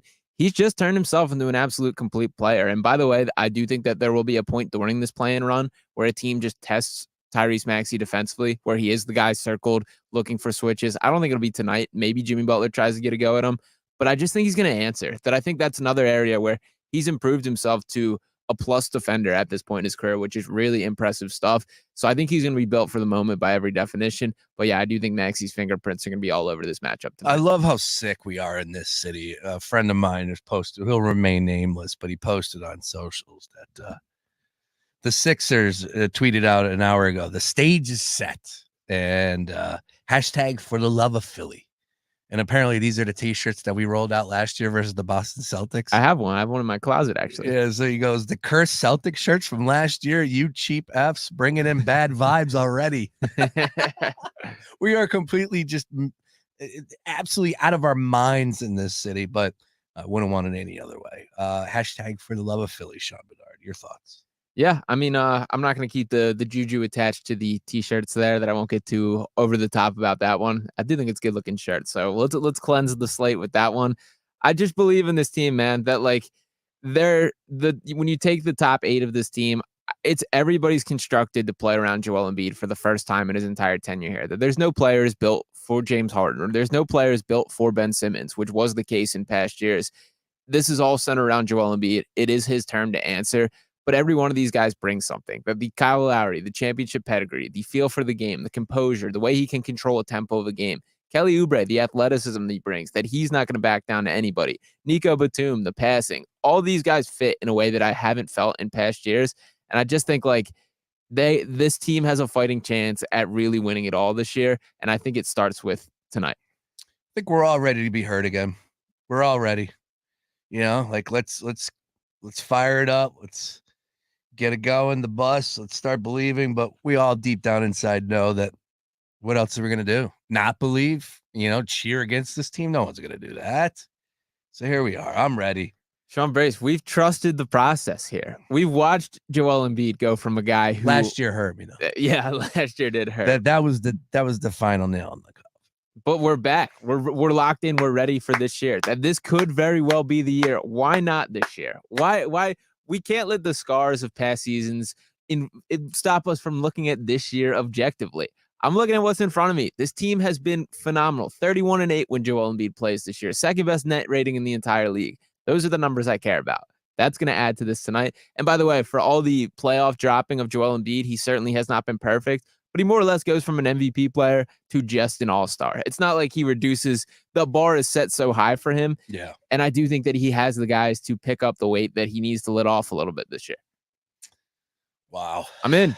Yeah, I know you're in. You've been saying this is domination since Monday, and I'm ready to believe. So. I'll be running victory laps if I'm right, too. Oh, yeah, let's go. Toot that horn, pull those clips, pop them up, shove it in my face, because I came over the top of you, and I said, LOL, domination. So I'm willing. I'm ready for that. Trust me, I want to be wrong. I want this to be an easy one. For crying out loud, can we get a 20-point victory at home? I just don't, like the Sacramento Kings, they did that against the Warriors. Sure. Can we get one of those tonight for us here in Philly? I think so. I really do. I really think this both ways this swings for me. I think the Sixers team is better than people give him credit, and I think this Heat team is worse than people are giving credit. And that can result in, we'll see how things play out. That's the beautiful thing about sports is we get to stop talking about them. It's check, rock, play ball, and see who's better. And I'm ready for this Sixers team, for the cream to finally rise to the top. Let's do it. Sean Menard, full show with us today. Great to have you in studio. I am escaping the Myrtle Beach, going to play golf for the weekend. It's been a yearly tradition for me. This is the time of year that basically the Sixers get eliminated, and I'm playing golf in Myrtle Beach. So it started a little earlier this year for us, but might catch Doc Rivers down there. There you go. Nice work. Pablo Torre is one of the better media members that we have out there. And he's got a phenomenal take on the Golden State Warriors. He said, quote, they have a treadmill of nostalgia problem. I love that. And I think it's interesting because that's where they're at right now. Let's switch gears and get on over to the Golden State Warriors and what we witnessed last night. Speaking of that dismantling put on by the Sacramento Kings. I tweeted out end of an era ? Last night. And you said, absolutely. Why is that? Is Clay gone? Is Draymond gone? Is Steph getting traded? Are they keeping one? Is Steve Kerr? Do you think he could retire? Why is it the end of an era in the Bay Area for you?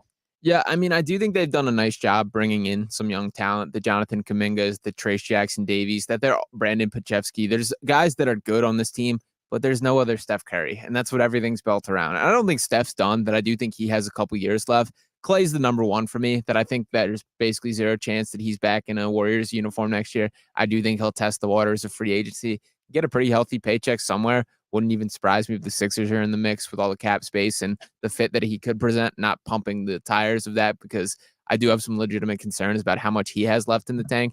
But I think like the brutal reality is like the Warriors are not a team that can flip the switch either, that we've seen them be more or less a mediocre basketball team for a lot of this year. They did close the season hot, but they're just not what they once were. And that's okay. That they accomplished their goals. They won 4 championships. It was honestly like sad to me last night watching that. Like even you watch Klay Thompson leaving the court, and obviously he had a brutal game last night. Terrible game. Incredibly poorly. But there was the moment of him walking off where he's just kind of taking it in, looking around the crowd. And like that to me was very much like, yeah, this is over. Like this is the end of an era here.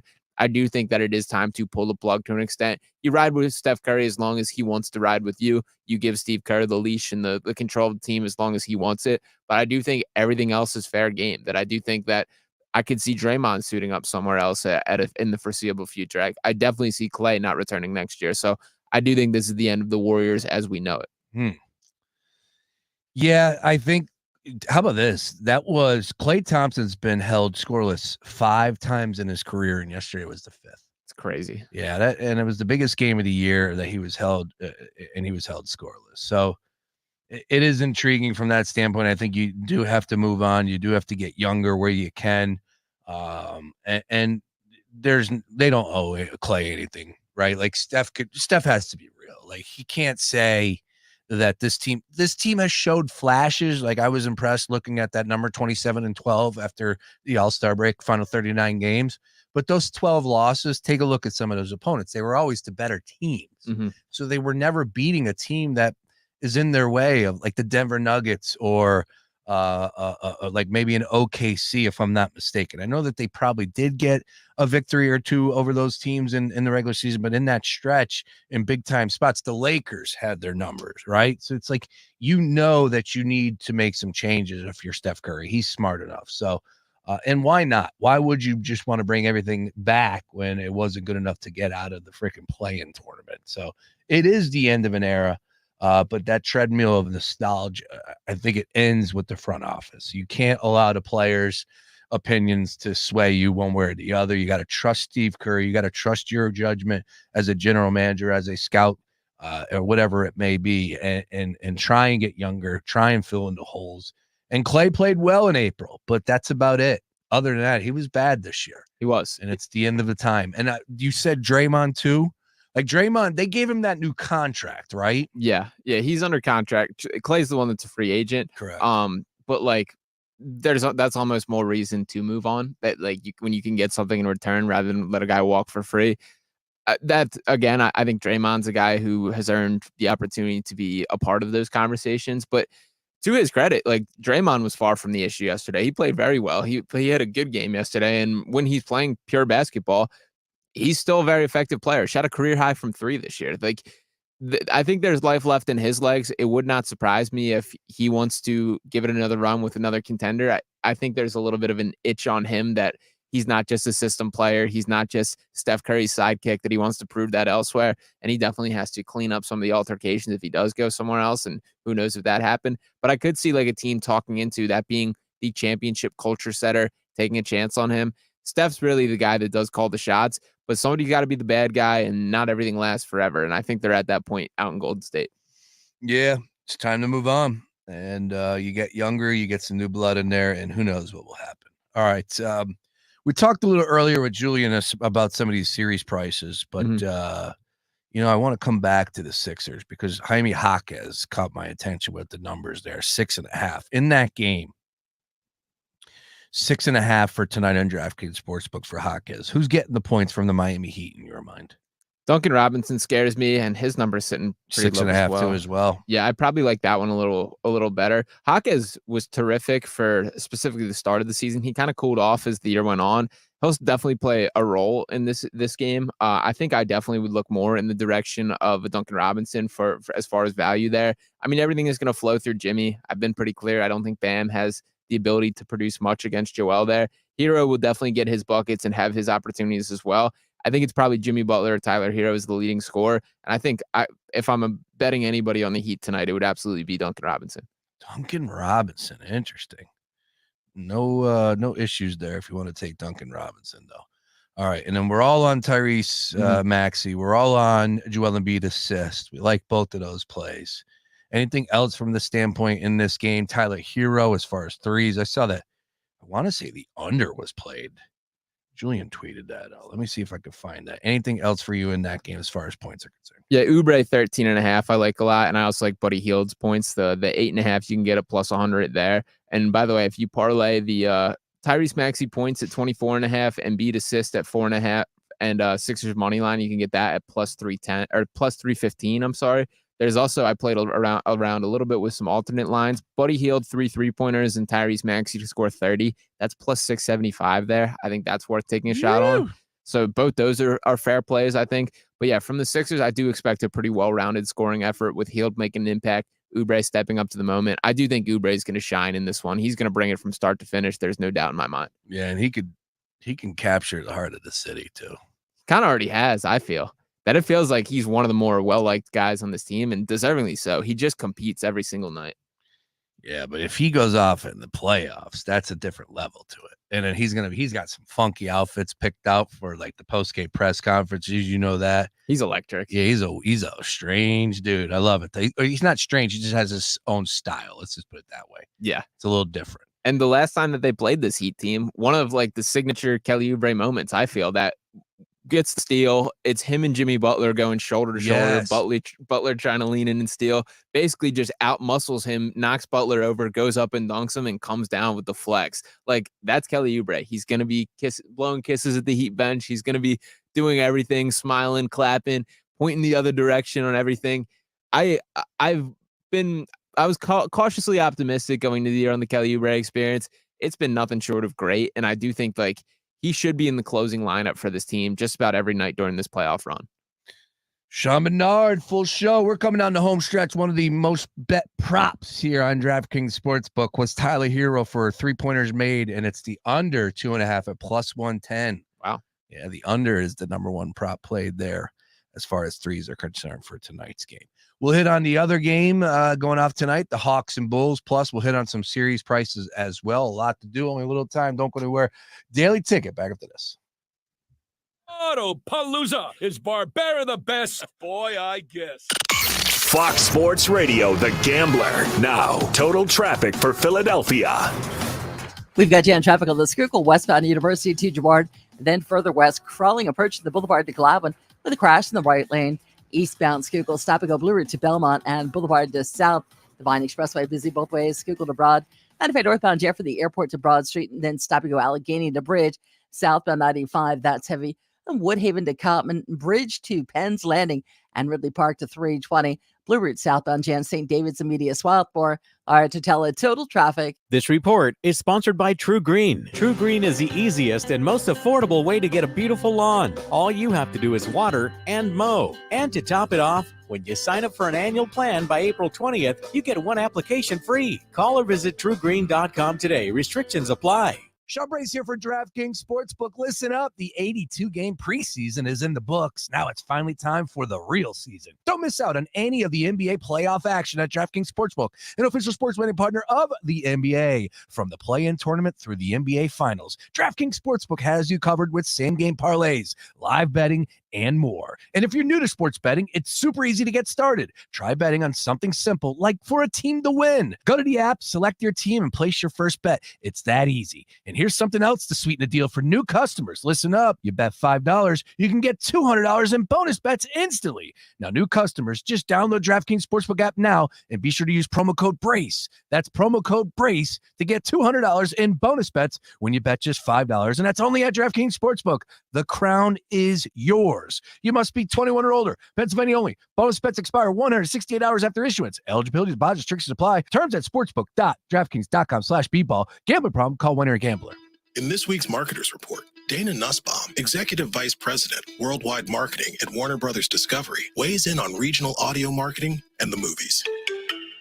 Everything that we are doing is incredibly data-driven. We are getting signals in every single day about how specific audiences are performing. So although we're marketing at a very broad scale, and that does include specific local markets, that's really the beauty of iHeart's network. You're not serving the same message to a consumer in Nashville necessarily that you may be in New York. You have the ability to be very specific and very personalized, but at a tremendous scale. As the #1 audio company, iHeartMedia gives marketers access to all, from national to local, every audience, live conversations, trusted influencers, and the insights and data you need to grow. Not just a media company, iHeartMedia is your access company. If you're a marketer, go to iHeartResults.com. A Gain St. Bede's story.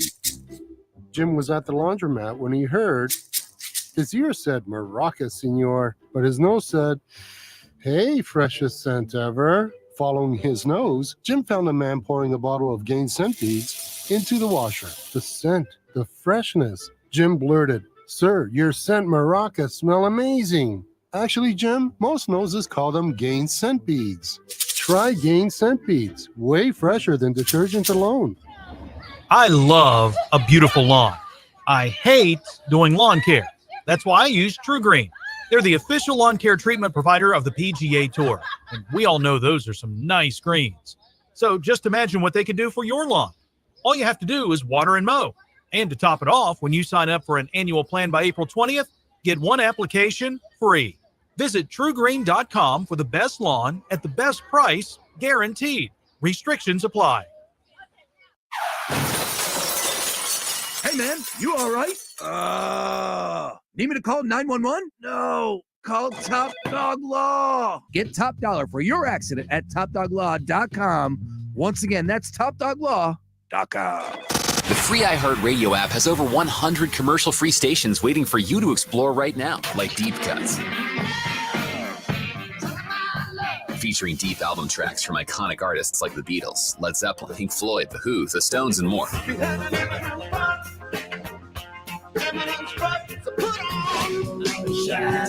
Just open the free iHeartRadio app, search Deep Cuts, and listen now. iHeartRadio. iHeartRadio. Free never sounded so good.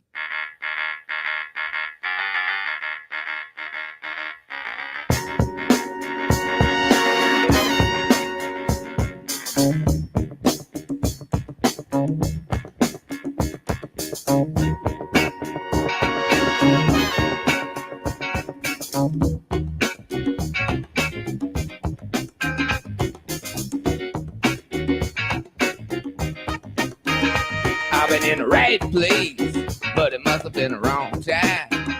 I'd have said the right thing, but it must have used the wrong line. There was a report from Seth Wickersham or Wickershire or whatever the hell his name is from ESPN. I think it's Wickersham. He's always squealing in the Patriots business.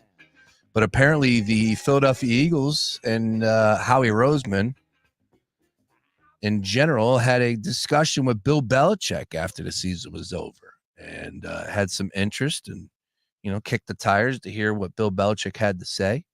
It's really all it said in the article. And I don't really have that much of an issue with it, but if I'm Nick Sirianni, I got to feel a certain type of way about that, don't I, Sean? Yeah, I think so. And I saw our good friend Kyle Pagan have a funny tweet that said, I think my fiance is the one, but I just need to feel out a couple other girls just to make sure. That is kind of what it feels like here with the Eagles. And ultimately, I do think they landed on the right call. Belichick obviously has accomplished as much as any NFL coach in history, but I think at this point, my issue is just the philosophical of having a guy take total control the way that he would need to be the case. I don't think that would work for the Eagles. I don't really think that would work anywhere. And I get again, you can't doubt his football smarts. You can't doubt the success that he's had, but I'm very glad that we're not going through this in Philadelphia. I think ultimately it was the right call to pass on that one. Yeah, I'm right there with you on that one. And I'm not even a Sirianni guy, but, bottom line is, if Bill Belichick is available, you go and talk to him. You go say, what's the deal? Feel him out. And, you'll find out whether real fast if you like what you have and Nick Sirianni or Bill Belichick is, making it interesting, making it difficult for you on that choice. But like I said, the big picture for me is okay, if I'm Nick Sirianni, I'm going, yeah. You made a phone call. Okay. What was that about? Yeah. That sort of deal. Yeah, I do think that's the case. And again, specifically with this Eagles organization, I would even argue sometimes a little bit too much involvement from the upper decks up there, the Jeffrey Lurie's, the Howie Rosemans, the people sticking their nose in a little bit. I see no world in which that would be successful with Bill Belichick being the guy there. And I think that's probably why those conversations broke down and why we did not hear more about him. I am surprised that Belichick didn't get an opportunity anywhere. It did seem to me like Atlanta was going to be the spot, but we'll see what happens last year. It wouldn't surprise me if he just decides to ride off in the sunset. It does seem like he's got a hunger for football still, and I think he does itch to break that Tom Brady kind of connection and narrative that he can't do it without, for sure. Brady obviously got his ring without Bill. Bill has not done the same to this point, but I do think that it might be a little bit over the hill time for Big Bill. Yeah, I'm right there with you where it's okay, he's sitting in on some draft day coverage with Pat McAfee on Thursday. He's going to have to deal with Peyton Manning's company, Omaha Productions. So he'll be out there. I don't know how people are ready to go, rant and rave about, anything that's coming out of his mouth. And I get it, but it's going to be dry. But yeah, based on how he interacted with the media his entire career, I can't imagine that's going to be must-watch television. He had this one show where he sat down for the NFL Network where they were ranking top 50, top 100 players. I forget what it was. And that was pretty dry. But you get it. It's Bill Belichick. Of course, the words of wisdom. He's been around the league for forever. Been a part of a couple organizations. Nobody knows more football than him. But when it comes to the entertainment aspect, I think you're getting into it's going to be interesting. And for, Peyton Manning in Omaha, put McAfee to the side. That's what they continue to bank on. Like the Peyton Manning and Eli Manning Monday night experience, it doesn't move the needle for me anymore. Like it did in the beginning, and it was like, all right, I think JJ Watt's involved with them. Like they're going to roll down the athletes, and until you get somebody in there that's going to, make some waves, I don't really know if that's going to be much of a difference maker. But again, it's Peyton Manning pushing the buttons, and the connections will be there. So be it. But it's going to be Jason Kelce. He's going to be the guy that does move the needle and ends up, I think, taking kind of the forefront of a lot of these, whether this is directly him in the booth as more of a traditional announcer or him doing more of this kind of watch along scene. I do think that he's going to be the guy that elevates to this media stardom. He kind of already has, but I do think that he's going to step fully into that playing field. I did see him on the NFL Network this week. Wow. Jason Kelce. Yeah. He's good. He's really good. He's obviously got the football smarts, one of the more intelligent football players ever. And there is like a relatability to him that he brings, an entertainment factor that he brings. So yeah, I think Jason Kelce, as sad as it is that he will not be on the football field and wearing an Eagles jersey this year, they're going to be seeing plenty of him in the public eye. So we do have some other things that are going on in the world of sports. Major League Baseball, number one, the Phillies are back in action this evening. They're taking on the Colorado Rockies in what will be game 3 here. Who do the Phillies have coming up next? That's a good question. I know they're home because they had a little home. So, yeah, the White Sox. Nice. So these are winnable baseball games. So tonight they're taking on the Rockies here. Christopher Sanchez, I believe, was on the mound. Let's see if that's still the case. We had some day games, some day action right now. Yeah, 6:05 start, first pitch here. Sanchez on the mound for the Titans, minus 230. Ryan Feltner in there at plus 190. 8 is your total. I wonder if it's still raining out there. It was nasty coming in. It was dreary coming in. Yeah, it was. Raining. People forgot how to drive. So we got 3 games being played, or 3 games for this evening in the world of baseball. Phillies and Rockies at 6:05, as I said. Angels and Rays. That game is going off at 6:50. Rays at home. Reed Detmers has been pretty damn impressive so far. He's getting a start for the Angels. He's minus 105 there. And then the Red Sox and Guardians to close up shop at 7:10 p.m. And then once again, the White Sox coming to town. The Phillies better handle business there. We do have some action right now in MLB. Blue Jays currently lead the Yankees 4-2. Cardinals are trailing the A's 6-3. Cubs are up over the Diamondbacks 5-2. Mariners 2-1 over the Reds, and scoreless in Chicago against the Royals. So the White Sox are coming here after taking on the Kansas City Royals. Champions League action, though. Arsenal ended up losing.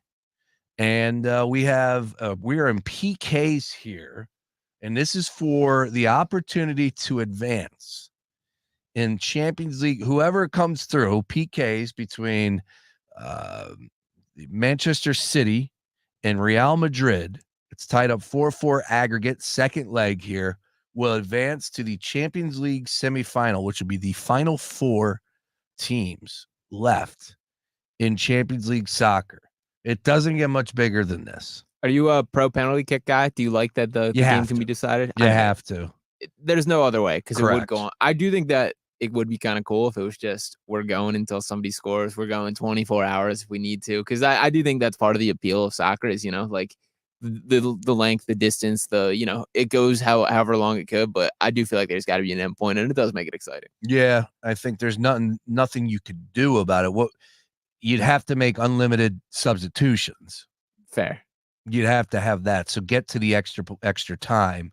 So they played 90 plus extra time, 120 and plus 2 periods plus extra time. So essentially you're playing about 133 minutes of just continuous soccer action, right?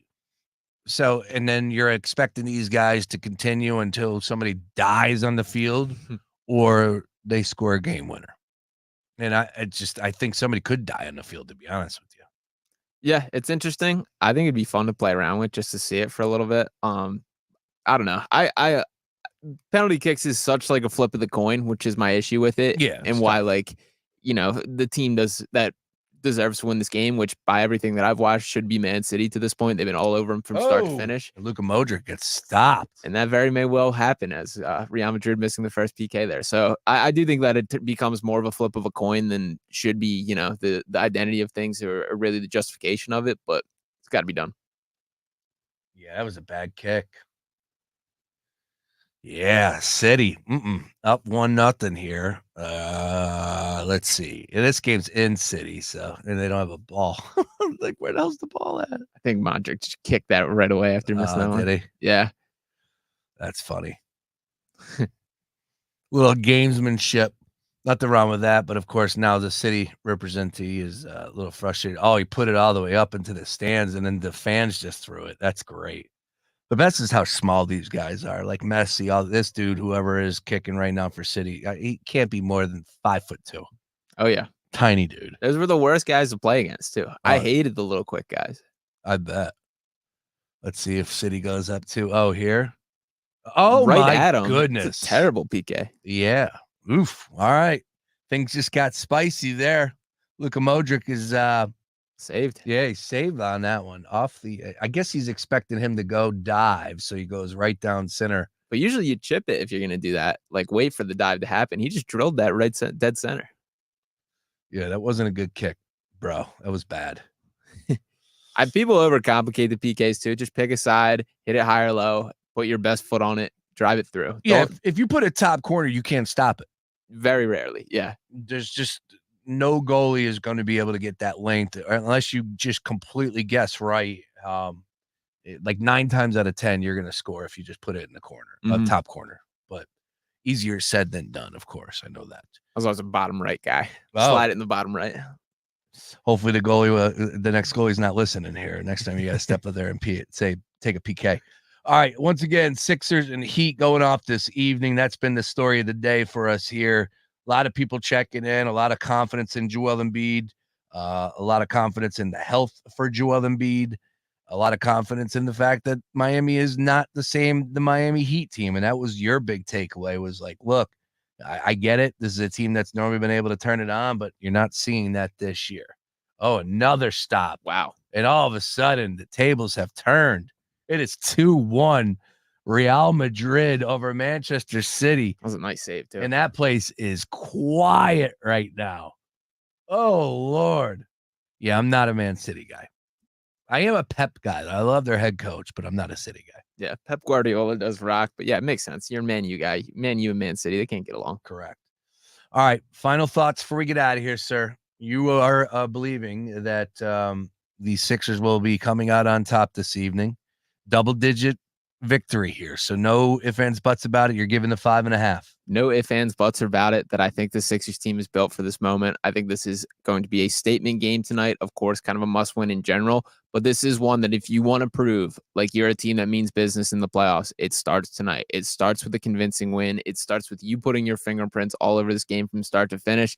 It starts with Joel Embiid, and everyone else is ready to carry around. So I'm in it. I'm ready to hear this song, and I'm ready for quite a few playoff games moving forward.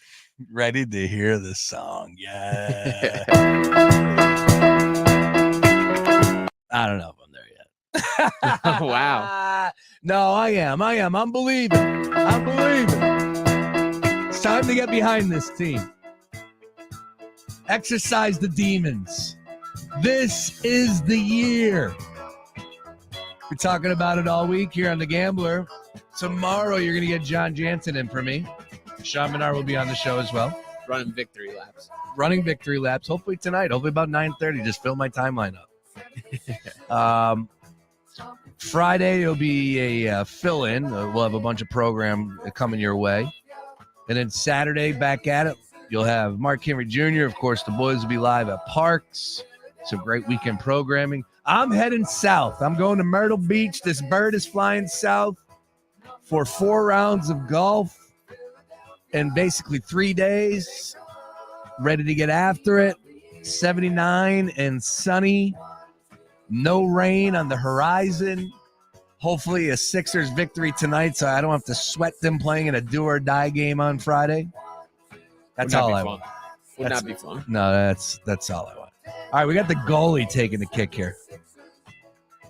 So right now, Real Madrid is up 3-2.